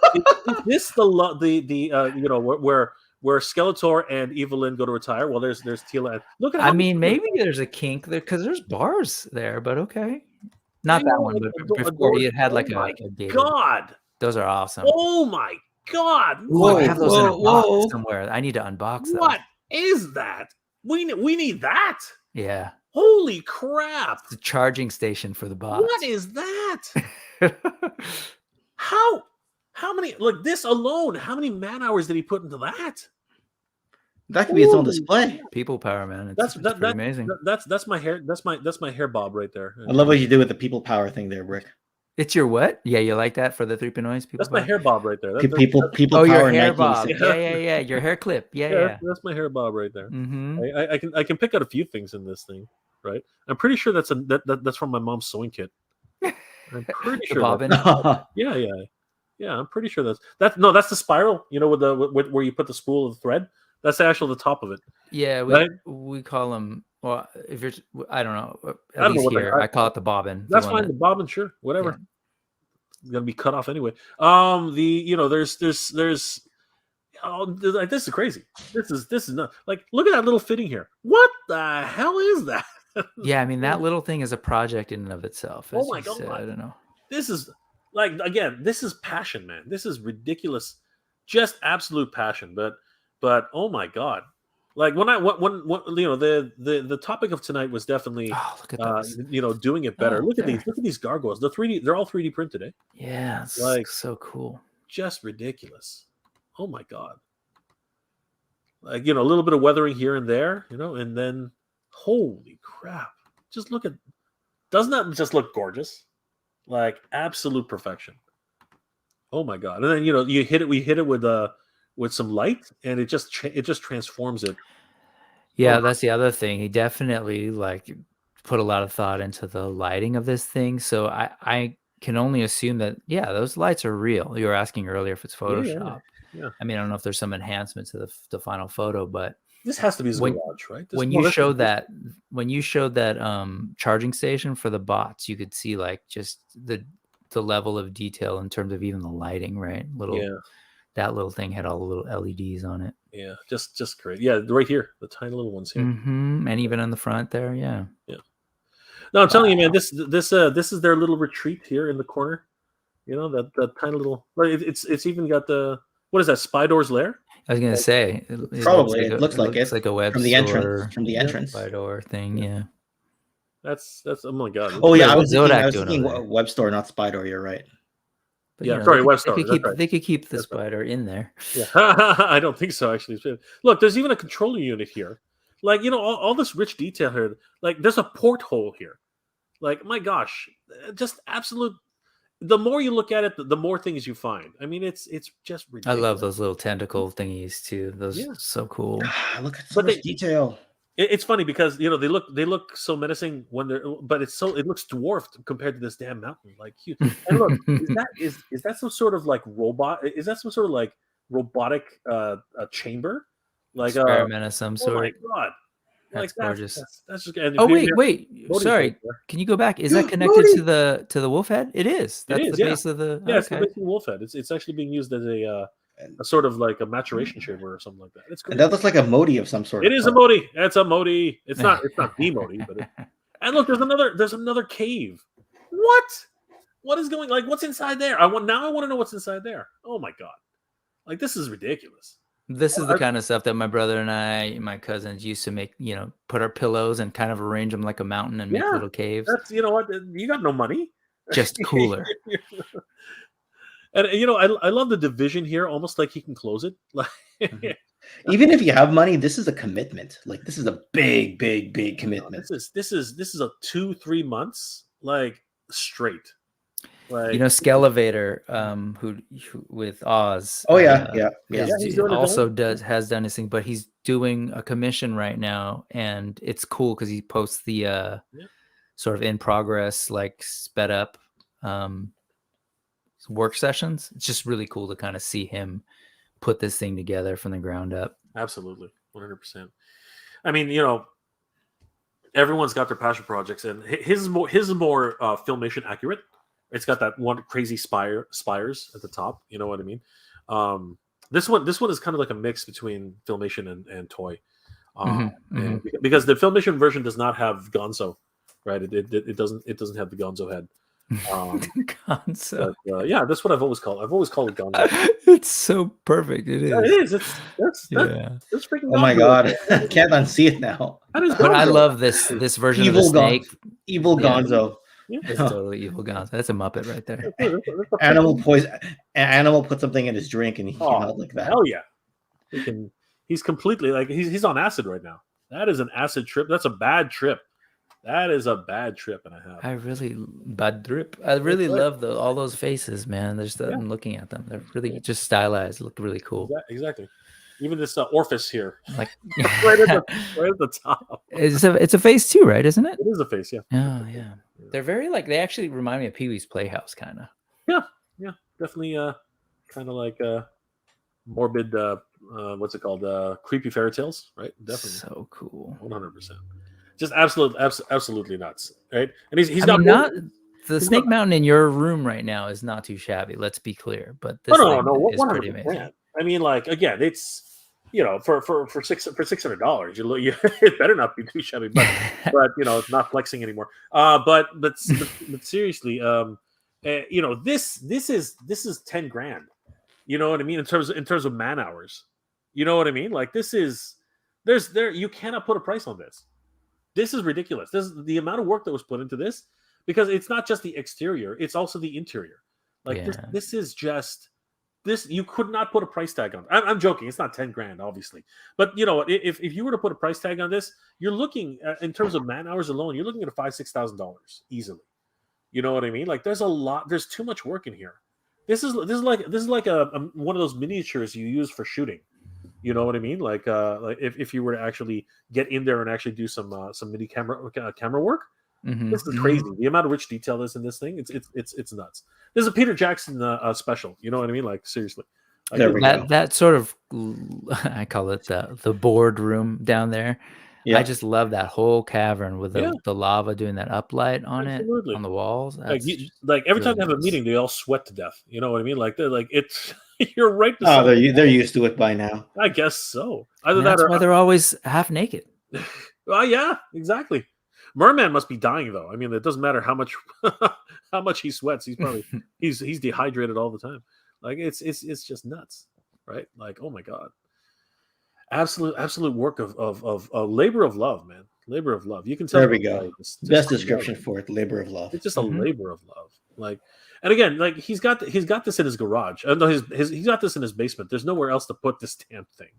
You know what I mean? If we look, like that's his basement window right there, right? So this thing, and I'm surprised he even got it out of the basement. Truth be known, and you know what? This was early on. If you actually look at this thing, it's missing half of the top. Yeah. It's missing half of it right here. Do you see it? Because Mhm. it's like Mhm. he built it up and built it up and built it up. This thing's only half done. Like it's absolutely crazy, right? When we came down to the final piece, it was like this portion of it. It's freaking huge. It's absolutely, and like just harkens back to the idea. I think that right now fans are doing it better, but again, they're not doing it cheaper. I mean, this thing is ridiculously expensive. If you can't market this. There's no way. There's no way, right? How many people can actually even put this in their home? I can barely put this thing in my home. Yeah, I don't have this room at all. I'm a little Bay Area home here. It's just crazy. It's just crazy. But again, just a beautiful, beautiful set overall. Like just absolutely gorgeous. Oh my god, just ridiculous. Was that a custom Grayskull in the background? Yeah, he did. He was actually a number of years ago. Man, I remember you want to see that. That's even crazier actually. In a sense, that's even more nuts. Yeah, like that is what is that? That's a Jurassic Park dinosaur, right? it is. Yeah. Look at the size. Look at the size of this thing, and then I'm going to show you the actual thing. Here, he's standing right in front of it. Do you see how big this thing is? It's respect. Look at that. freaking Woo. gigantic. Let's see if we can find the actual piece. Here we go. Look at this thing. Oh wow. That is ridiculous. Like it is just freaking ginormous. And look at the amount of detail that's in there. Like look. This made waves when it first hit the internet a while back. Like seriously, I just want to pay him to make me one of these things. But it would like how much here? You know what I mean? I like it's just look at this thing. It's massive. It's gorgeous. Yeah. It's gorgeous but massive. Like just crazy. Look again. Like I said, this is one of those Peter Jackson miniatures. You know what I mean? You could literally shoot this. You could bigatures. The bigatures. Exactly, a bigature. Exactly. You literally could shoot this. And look, he even sort of made a fright zone, right? Not as I think this one he didn't take his time with it. I think he rushed this one, to be honest with you. But maybe it's still a work in progress. But hey, look, there's Geralt hanging out. I mean, the fright zone's fairly basic compared to Snake Mountain and Castle Grayskull in terms of like the detail. Oh, he did a. Oh wow! Look at these, man. Yeah, guys, definitely follow MT. He's winning, man. Yeah, definitely follow m.t.dio art. You won't regret it. He does some amazing stuff, like just absolutely incredible. So yeah, definitely give him a like and a follow. Like seriously, look at that stuff. That's cool. Like, it's just skull looks great. It's just crazy, right? So yeah, that's what I'm talking about. That fans are taking it upon themselves to make some great stuff. Like just absolutely. Yeah, absolutely. And I know that it's totally true, right? In the sense that like fans are kind of taking these things that they grew up with and loved and are doing it better. But you've already kind of alluded that it's a different game when you're creating something for production and all of that stuff. But just in general, like if you think about how old I presume we all are. Right. And I trip on that all the time because here I am, like turn on the TV and like, wait, what's big now? Like Marvel superheroes are the biggest thing in pop culture, Star Wars.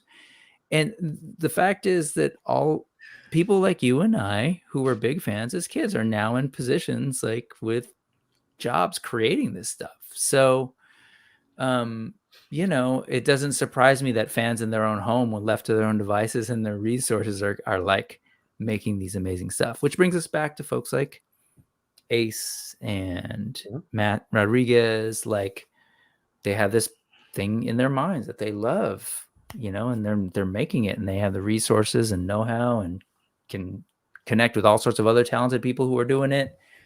So it's a really good time. It's a toy renaissance, right, Ken?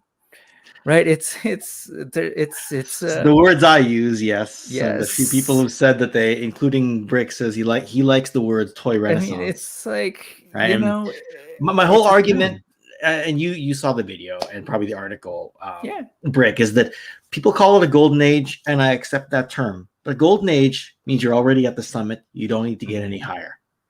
Renaissance means you're still striving and evolving and innovating. To me, the golden age was before we knew any better, before we had anything. Yep. Golden age was the 80s. This is the Renaissance. Because no matter what you do, you're going to try to one up yourself next time. If not, someone else will one up you. That's why it's a Renaissance. That's why I call it the toy Renaissance. And I'm seeing people actually pick up on that word now. And I'm like, I think I originated that. If I leave one thing behind in the toy space, it's to call this era the Renaissance. And other people latch onto it. Great. But there's this explosion of creativity now, and there's a hunger for it, and so there's all sorts of different ideas coming out. Which is the basis and foundation of the Renaissance. Yes, exactly. I'm backing you up, bro. I'm backing you up. There we go. You're backing me up. You got my back. You're my tag team partner in the chat. As everyone wants to take the belt and smash it over my, you'll protect. Yeah, I'll tag you in. Andrew Davis, if I get the funds and the time off of work from Ken's got a Pearl Harbor coming his way at Joe. you're gonna get ambushed at Joe Fest there, Ken. You gotta be. I already told him my plan in the chat how I'm gonna handle that, how I'm gonna dress, and how I'm going to heal victory. Live stream it so I can watch it. Oh my gosh, Toygasm. Randall Gazig, it looks like he started about 2 years ago or even earlier. It looks like it was made from the classics line from his early picks. If you're talking, are you talking about Snake Mountain? Because it wouldn't surprise me. Like this thing must have taken forever. Like that thing must have been taking a ridiculous amount of time. Toy Bounty Hunter, seeing that Snake Mountain as well as the custom USS flag I've seen on Facebook makes me realize I have no talent. That's not true. Everyone starts everyone starts somewhere, and you can learn how to make these things. That's what YouTube's all about. YouTube's all about teaching people how to do this stuff. Ski Raider, I still dreaming about screaming about a full-sided. I'm thinking he's saying four-sided Castle Grayskull with 4 sides, full room ramp, and a stand, and a full-scale size Hebro virtually reality show. I mean that one you just saw is pretty close. It's pretty big. Like it's pretty good, and I think he's got 3 sides to it if I remember, but it's absolutely huge. Like seriously, you're in for a lot of work, brother. Raymond reminds me of the 1/12 scale Helm's Deep silver snail window display. I never saw that, Raymond, but you know what? I can sort of envision it in my head. That's crazy. Ski Raider, you can hear the Filmation music. It's true. It is true. Modi. Ski Raider. Sitting on in secret water slide. That Skeletor won't share. Magic holographic lava.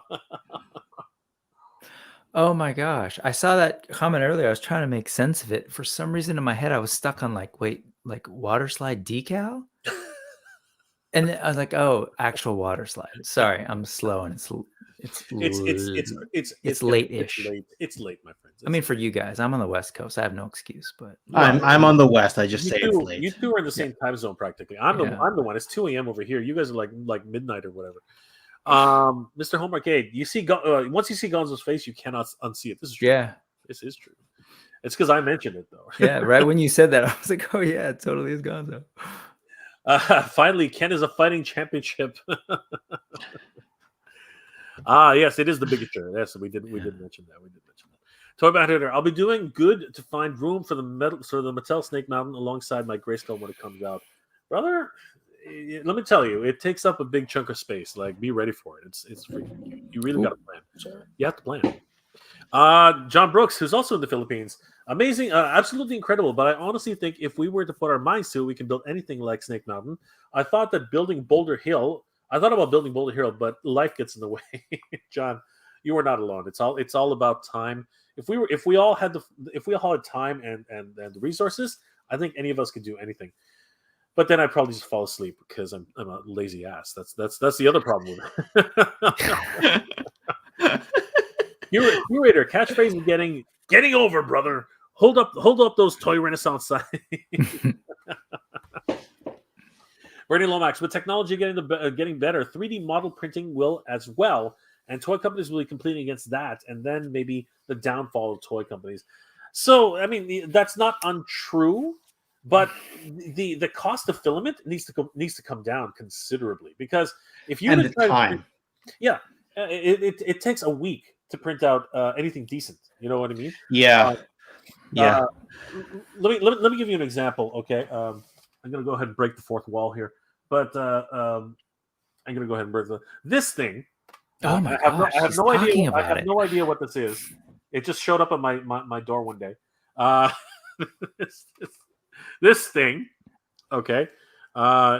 It took a day to print. Okay, full. I'm not talking about like half an hour here. No, it took a full freaking day to print this thing. And this isn't filament, by the way. This is actual resin, right? You can see it's actual resin, for crying out loud. Stop it.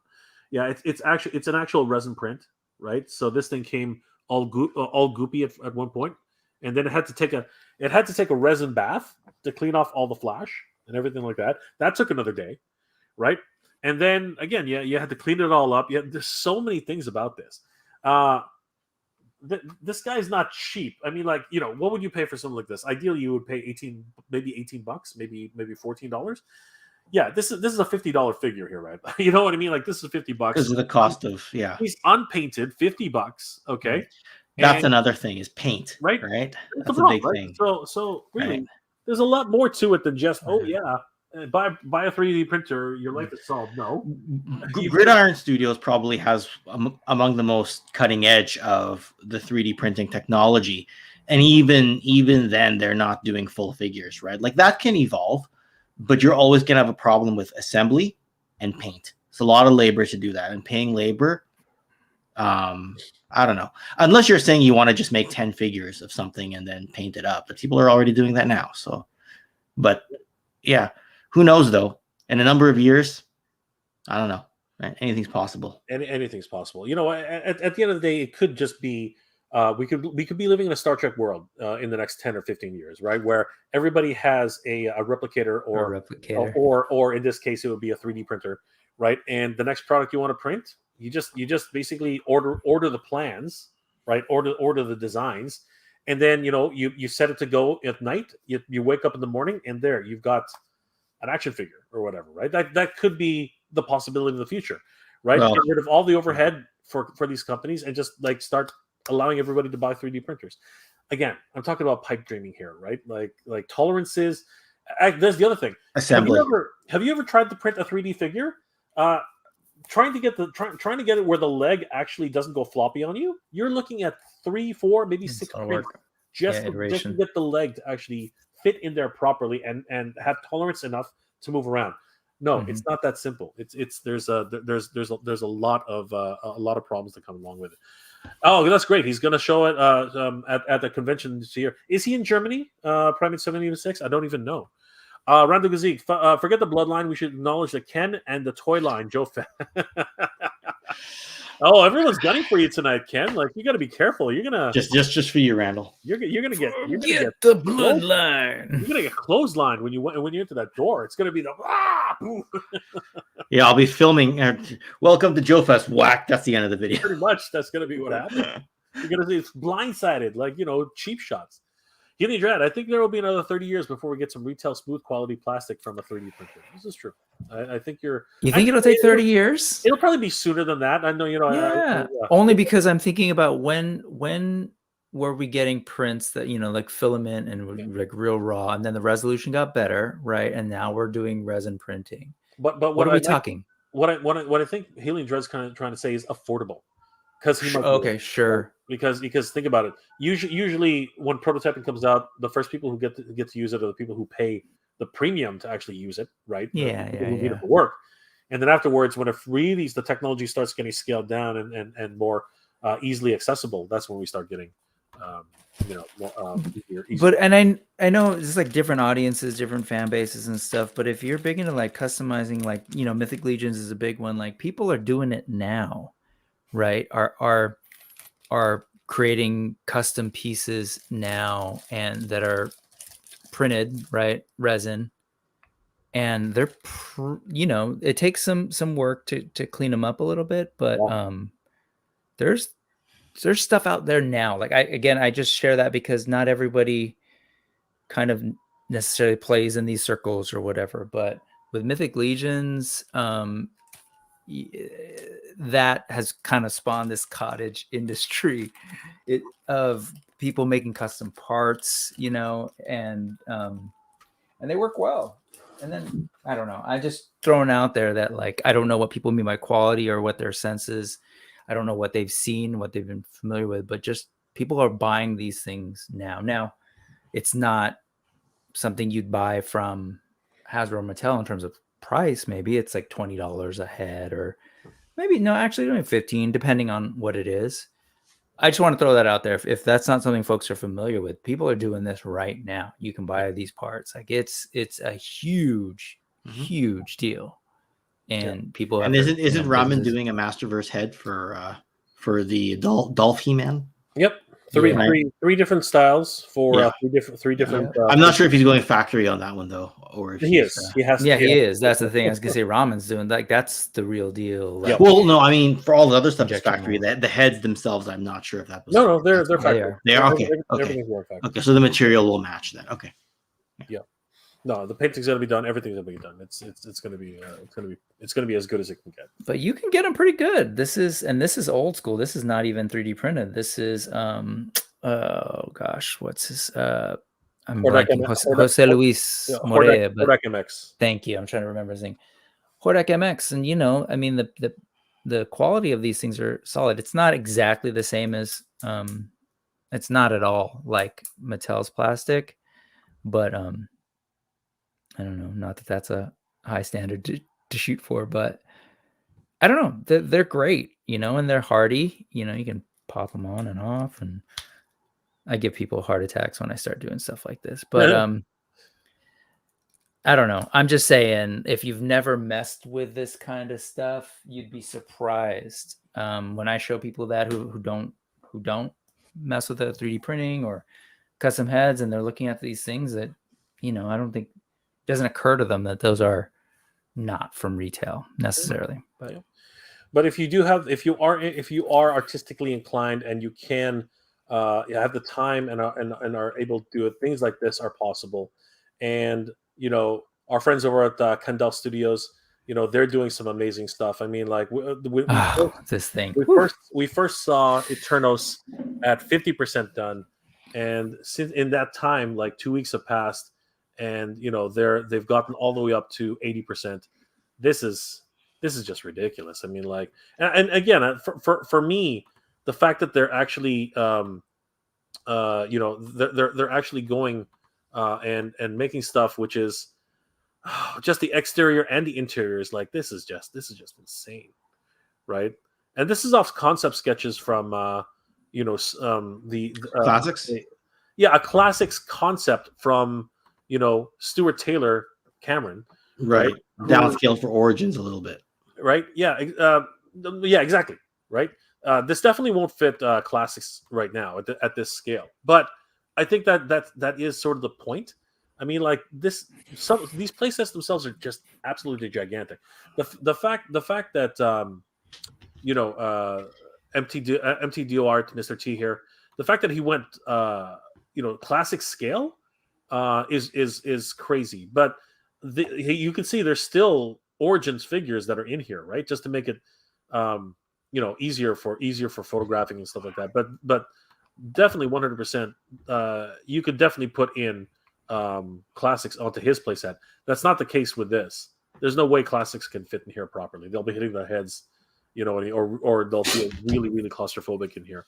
I really love Orko's bedroom. It's coming along like that. That's just it needs a lot. There's a lot more paint and decoration to be had in here. But I mean, come on, he's got his like that always freaked me out. The fact that it's a hand that he's like that to me, I was always like, what the heck? Some Filmation animators out there, they got some messed up ideas. I got to tell you, man, like absolutely crazy.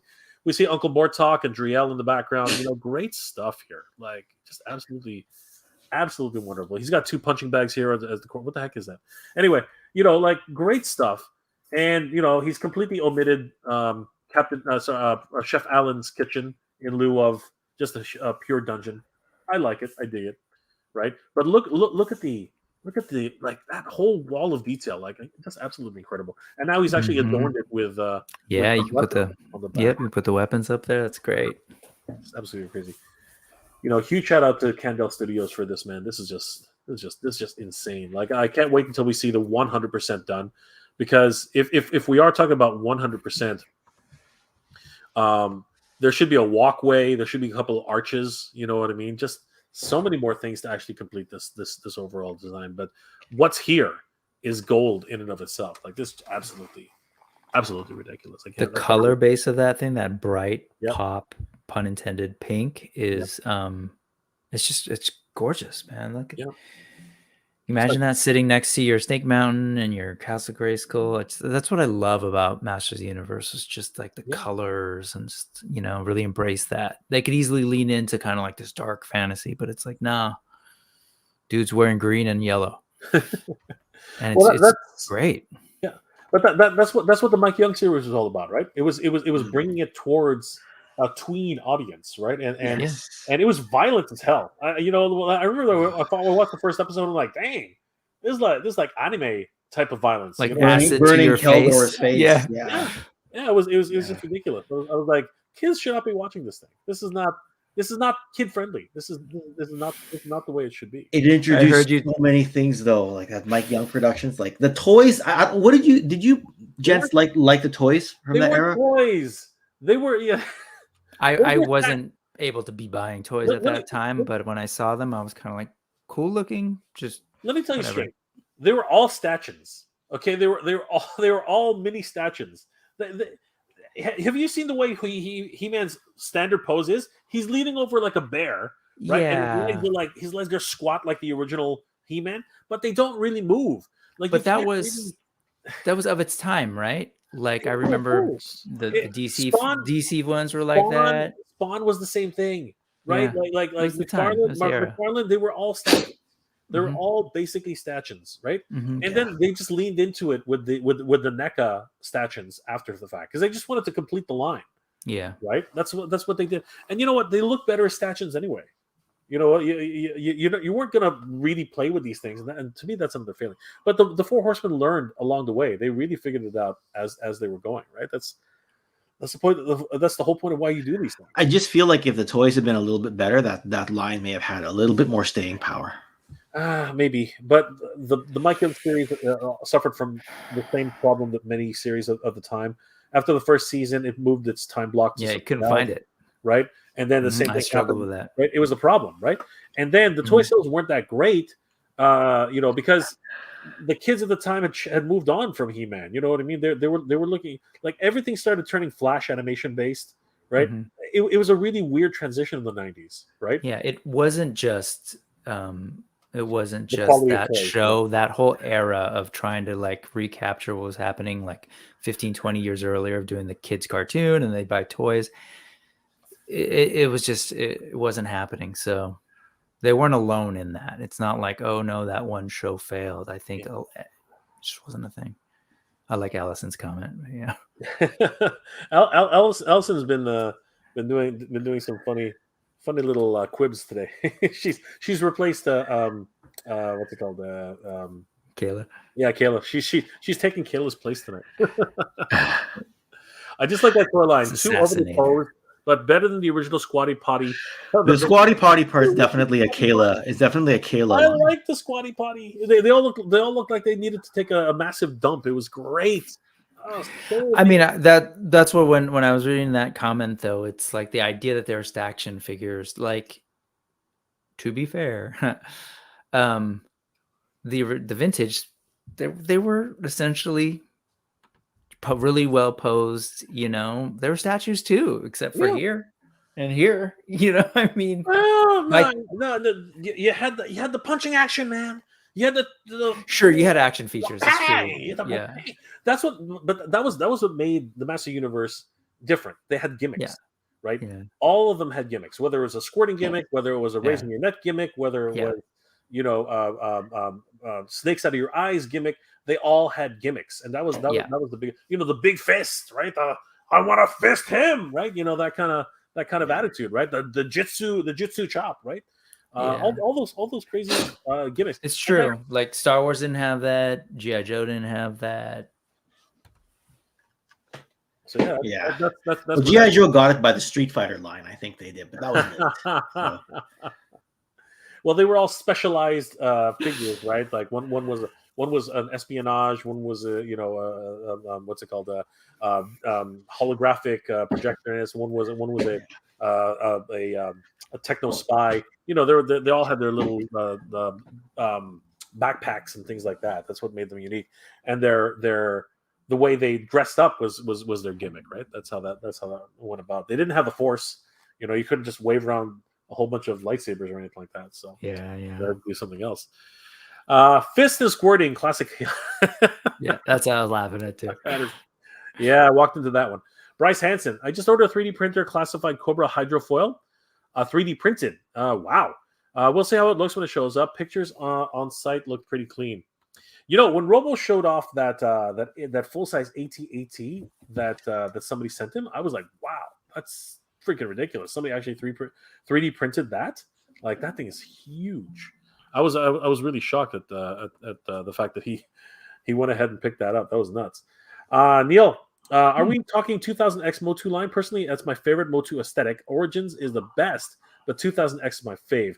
Yeah, but we're also talking about the fact that they don't really pose. They're not really action figures. They're more posable statues. They're mostly like statues which can, you know, move their arms and their head a little. I mean, even the head, it's kind of like it was more of a side. It was more of a side to side. It wasn't really a back and forth. You know what I mean? It was more like a tilt kind of thing, or whatever.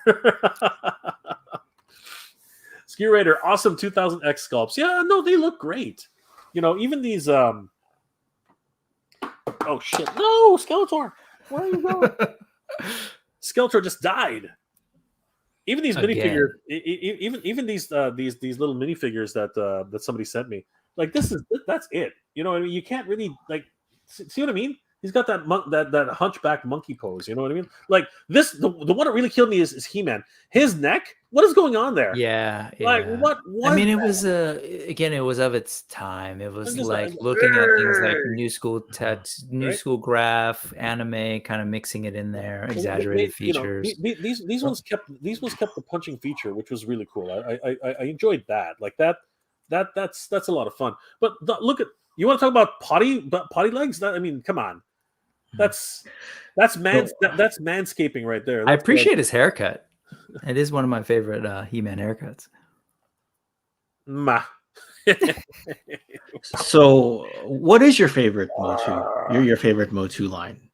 Clearly not this one, right? Origins, Classics, Masterverse, Vintage. You're just asking all of us? Are you asking all of us, or you just both the two of you for now? I mean, I've got recency bias. You know, I think right now I'm one of those persons who I don't hear a lot of. There are folks who are out there that do this, but I'm really into Masterverse. Okay. But again, I think there's reasons that I am. One, it's recent. Two, it's like I love Origins. Those figures are amazing. Like the articulation, the ability to sort of pop and swap Origins.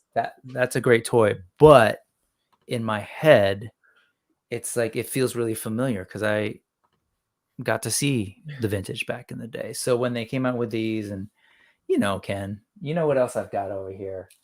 Like I've got these just work better for me, right? Given the things that I'm into at the moment and the things I'm appreciating, including Armies of Ashmore are going to look great with Masterverse. So the scale works for me right now. So yes, but it's totally biased. Like was that a Treyu you held up from AWOC? That is a Treyu. A Treyu. This is another. This is not to be confused with. Oh, sorry. This is a lion in gold armor, not to be confused with a man in gold lion armor. So you've already got your Attila and Gorgo set, while mine's sitting in the mail, apparently arriving Monday. Sorry, it's a US thing. How you like it? How you liking your Mythic Legions? That's a whole other thing, but I love it. I absolutely love it. But Again, let's UPS coming by Monday. To go with Jay's theme of like fans doing it better. Let's remember that like a lot of these people who produce toys, they're fans too, right? They jumped in on the opportunity to do those redesigns for 2000X. That's what I feel when I see Ace in the chat. Fans. He's one of us. They're fans, right? I totally feel that way. I even feel that the sculptor from Hasbro who just got fired, Barlog.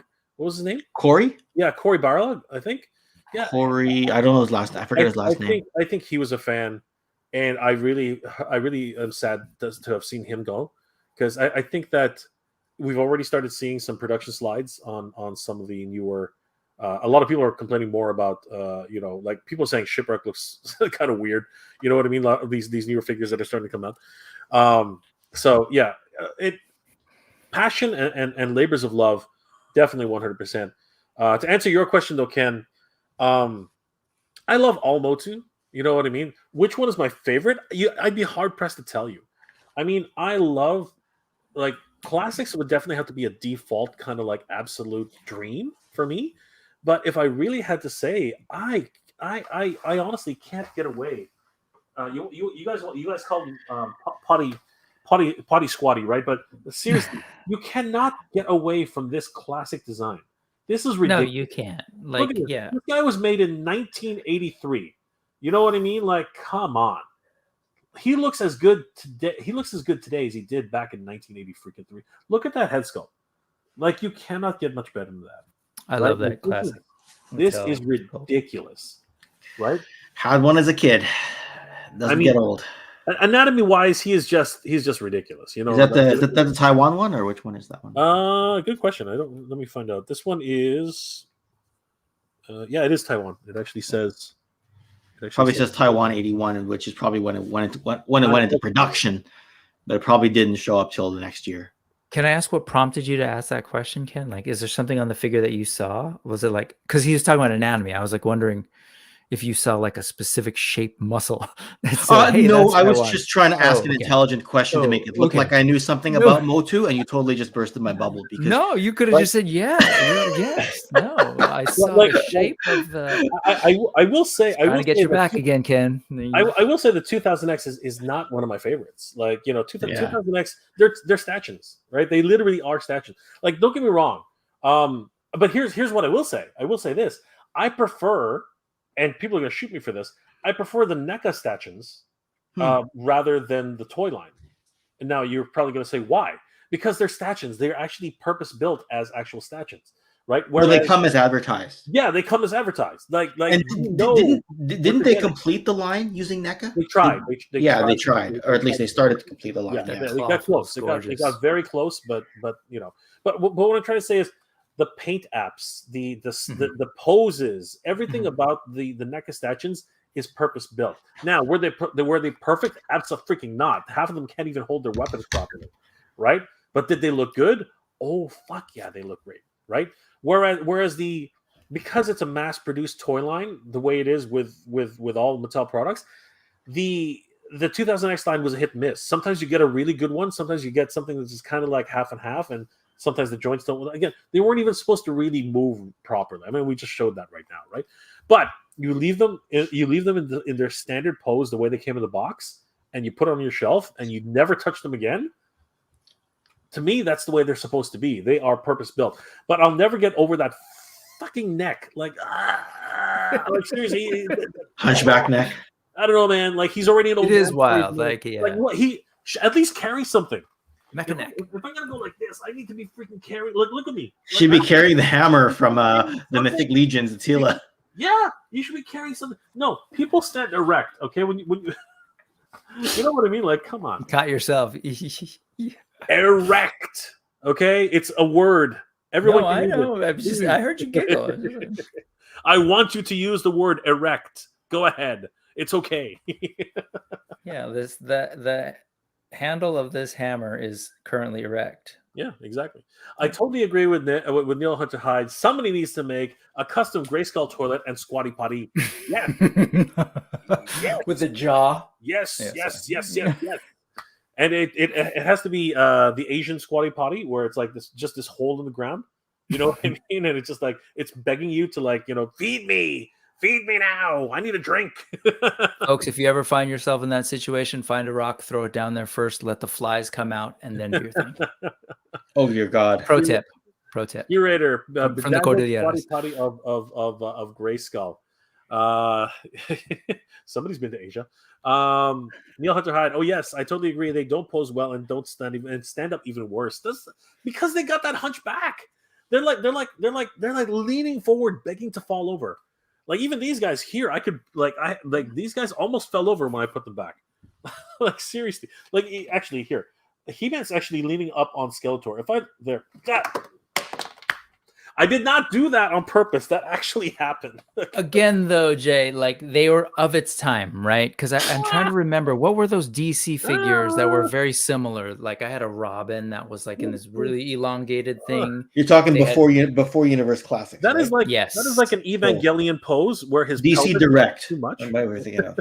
I think so. DC Direct. They were very like action oriented, and they had same sort of long, elongated features. It was the art style, right? It was because they released the Alex Ross Justice line a little bit before Universe Classics, and I remember liking those. But those are Alex Ross style aesthetics. So I think you're thinking a little before that. I want to say it's DC Direct before that, but maybe I don't know. I think those were all. I think those were all DC Direct around that point, and it was around that same era, early 2000s, right? Yeah, it was the time. I don't disagree. 2000X Adam, he actually is. I mean, he was a capable warrior. Oh, yeah. He was a capable warrior. We saw that, right? He just had to pretend like he didn't care, right? So yeah, definitely, he was definitely 100% a very, very sexy Adam, 100%. Although I have to say, Prince Adam, if you're into your beef, I mean, like, come on, this is seriously, like, that's a lot of beef right there. I mean, come on, ladies, come on. He's wearing pink. I'm wearing pink. Come on, like look at that. It's a real men wear pink. Okay, like all because they. Real men wear pink, just like the greatest Intercontinental Champion of all time. That's right, Bret the Hitman Hart. Foundation. Real men wear pink. Like seriously, that is a lot of beef right there. That is some beefy. I need a pink shelf. I need the Hart Foundation and a Prince. Look at that package. Come on. Go ahead. Look at it. Look at that package. Speaking of, was that intentional? That 3D printed figure you held up earlier, Jay? I don't know what you're talking about. I have no. What were we talking about again? I don't know, but I did notice. Speaking of package, that had a long loincloth. He's disappeared somehow. Okay, well, if you look at it again, it's longer than Prince Adam's. Just saying.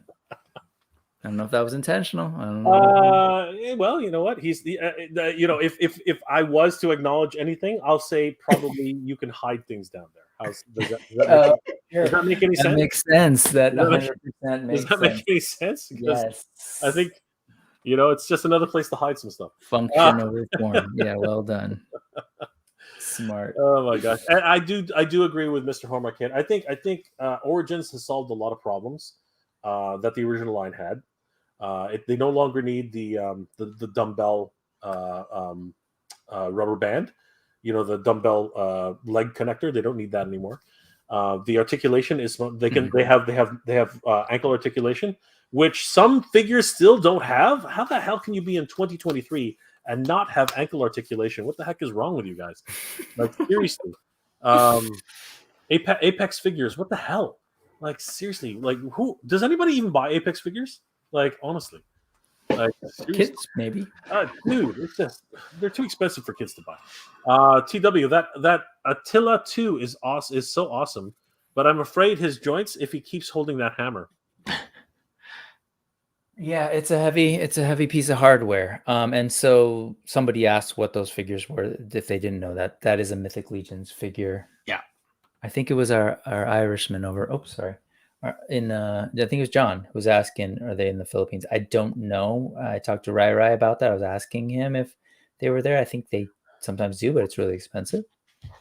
That's Mythic Legions. And then the other lion was Animal Warriors of the Kingdom. So yes. This is Mythic Legions. This is Animal Warriors of the Kingdom. They scale nicely.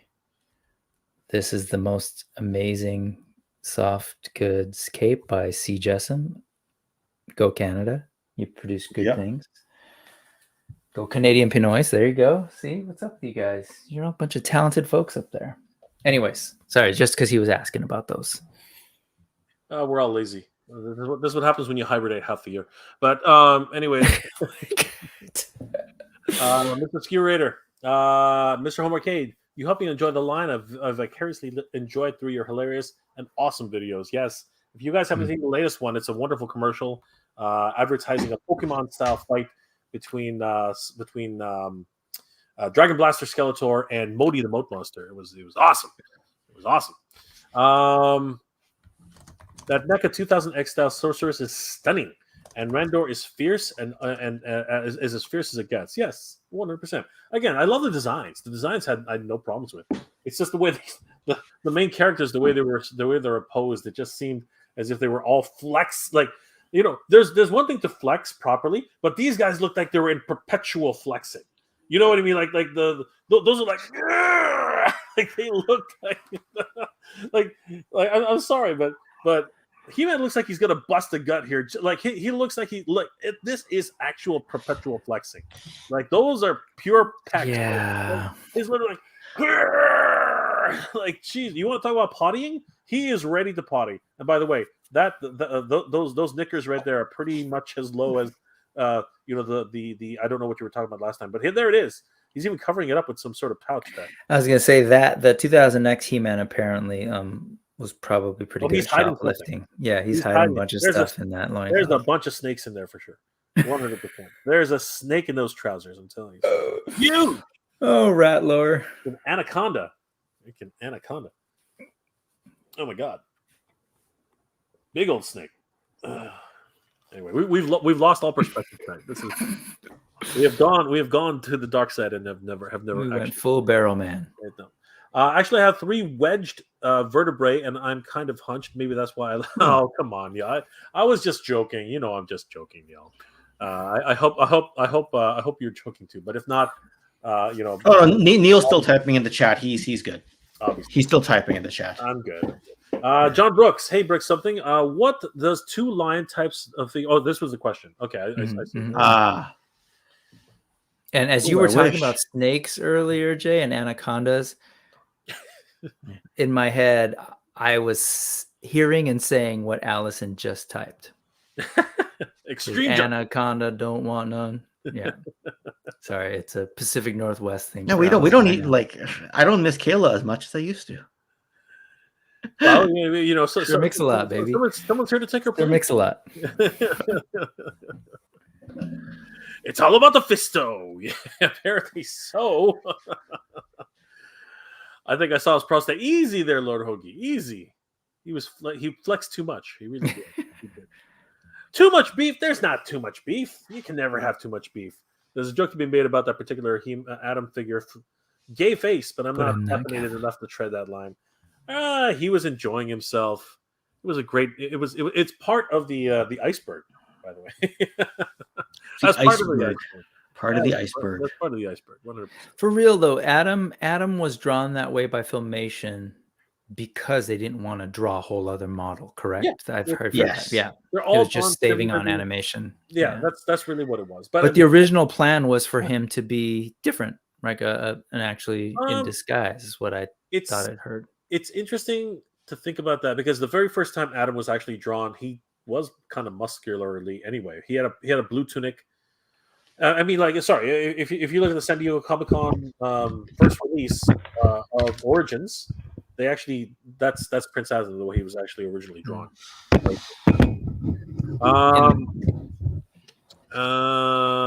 Okay, Neil Hunter. Ken, because you look so awesome, I trust with something as serious as the weather. And who wants to cover up the sport? Who wants to cover up sports? Yeah, because Allison keeps saying Ken with the weather, Jay with the sports, and Brick with the AWOC update. I'm just like, why do I always get weather? No, that's a dig on my constant shilling of Mythic Legions and AWOC. And you know what? Jay knows.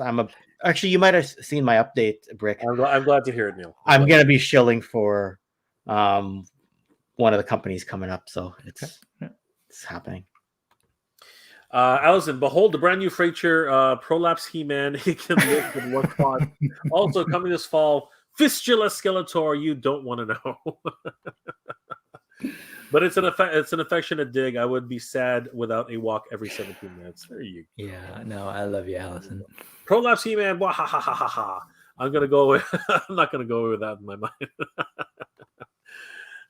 You know what? We had a great time tonight. I think it's been an absolute pleasure hanging out with my Pinoy brothers here. This is so much fun. You know, lahat ng kababayan dito. You know, thank you so much, everybody. Everybody in the chat who's in the Philippines. You know, thank you so much for being here tonight. You know, I'm tired. It's 3:25. Unlike these two idiots who are, it's only 1 o'clock in the morning for them. So, you know, they're I was up at like 5 o'clock this morning. Technically, so was I, but you know, that's okay. All of us Pinoy know what we're doing. The Pinoys, we know what we're doing. It's all good. It's all good. Yeah, this was nice, man. Thank you so much. No, it's all good, brother. Like, this is what we do. This is why we do it. You know, and it's so much fun. All for the love of toys, guys. I'm telling you right now, and this is true. It looks like the fans are doing the work that we all want them to do. And guys, definitely support the projects that are coming. Like, look at this stuff, just absolutely beautiful. Definitely give these guys some love. Head over to Kendall Studios on Instagram. Definitely give them a like and a follow. Tell them that Jay sent you, and of course, head over to MTDOArt, Mr. T, on Instagram from Germany. You're from Germany, right here. So definitely give him a like and a follow because he needs the appreciation. Guys, these guys are amazingly talented, and we love the work that they do. I want to thank my special guests, of course, tonight, Ken from Toy Kennections. Ken, how can people reach you, and what are you working on right now? Let everybody know. You can find me with a championship belt and flexing and a Ralph Muppet on my hand right here on Mega J Retro. The other dude that shows up on the Toy Kennections channel is apparently just a doppelganger. He's a little bit smarter than I am. That doppelganger just released a video recently called why I canceled my 7-year long pre-order brick. I think you might have seen that one already. So that's a bit of an interesting story right now. So if you see me looking at my phone, I'm just refreshing the stats on that to see whether it's getting more views. What else am I working on? Apparently a video called "What is your favorite MotU line?" Maybe that's why I very passive aggressively asked that question. Other than that, I'll be going to Joe Fest in about 10 days. I'll be going to Joe Fest. So all excited. And otherwise waiting for that Mythic Legions figure, waiting for my AWOC figures because they're all ordered and they're all in transit. Jealous of somebody on the stream right now. Otherwise, just find me on Toy Kennections. I'll be doing usual Transformers, G.I. Joe wrestling stuff. I was actually scripting a wrestling video before Jay messaged me saying, "Hey, you want to come online?" Yeah, sure. Let's do that. That's more interesting right now. And I do cover MotU when I get the chance. Like last week, I did a video on Vicron, the Who Was Vicron video, the story that Allison and Toy Habits broke. So, broke as in told the story, not breaking something. You know what I mean? Get over to Brick. Brick, where can we find you? Brick, where can we find you? You can find me breaking something. Brick something on YouTube. If you actually just go to bricksomething.com, it'll take you right to the channel. On Instagram, at brick.something. I'm apparently supposed to be working on editing a video, and Highly Articulated is correct because he and I do a show. It's been 17 minutes, Allison? Let me talk about AWOC real quick. Highly Articulated, Adam and I do a show called AWOC Talk, breaking down the sort of story, the lore, and making connections to the figures that are coming out.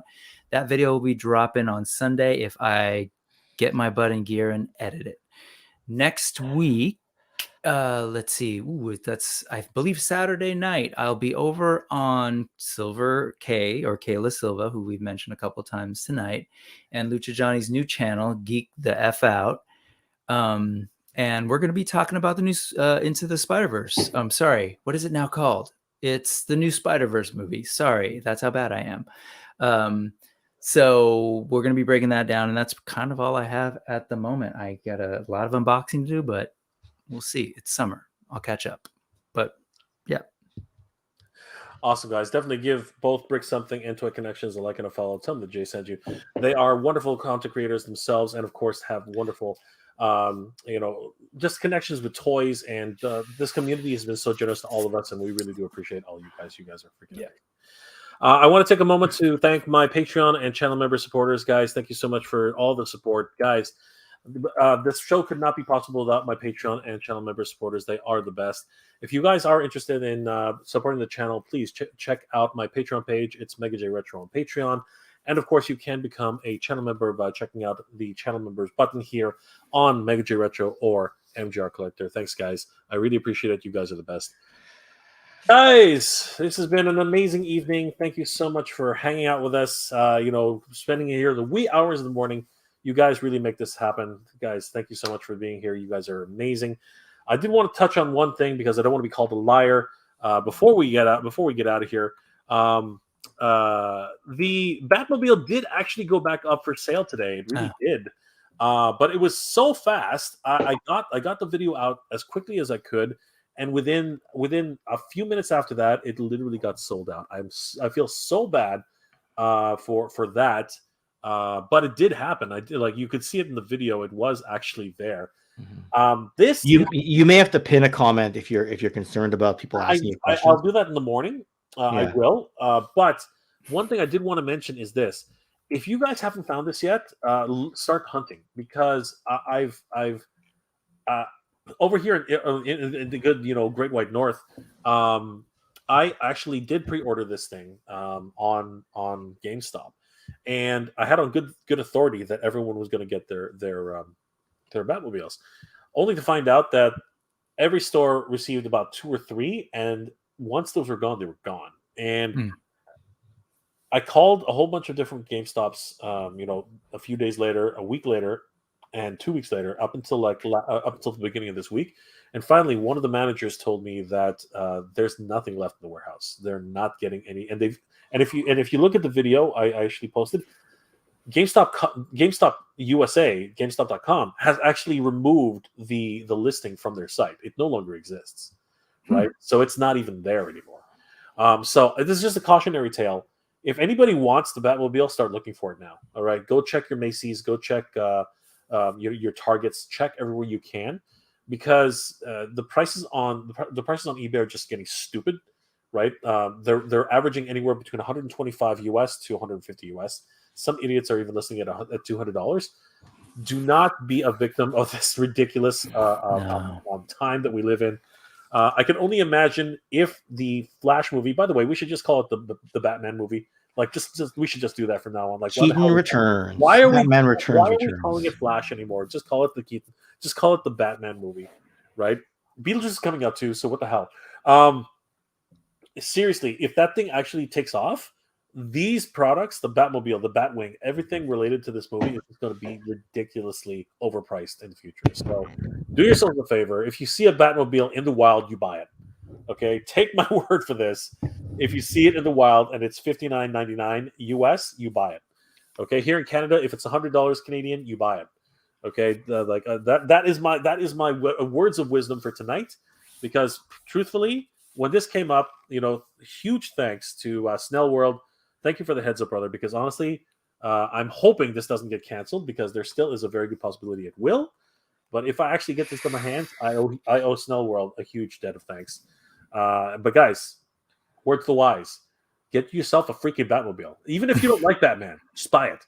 Just buy it. Just hold on to it. It will increase in value. Trust me. And you know what? At this point, with the actual gray hood, it's probably going to be worth more, because everybody's freaking repainting this stupid thing. Okay, so definitely keep it mint. You're right. Keep it mint. It's going to be crazy. All right. Now there's some rumors going around that there's going to be a gold label version of this. Even if there is a gold label version of this, if we think about the gold label version of the actual Batwing, this thing's going to be like $200 from McFarlane proper. So let's just think about that level. Okay, so let's do that. And of course, Rick Something wants to flex a little bit, so we'll let him flex. Go ahead. Flex. No, I'm playing a little game with Allison. Allison says, and after you buy that Batmobile, go order some AWOC action figures. You'll hate yourself if you don't.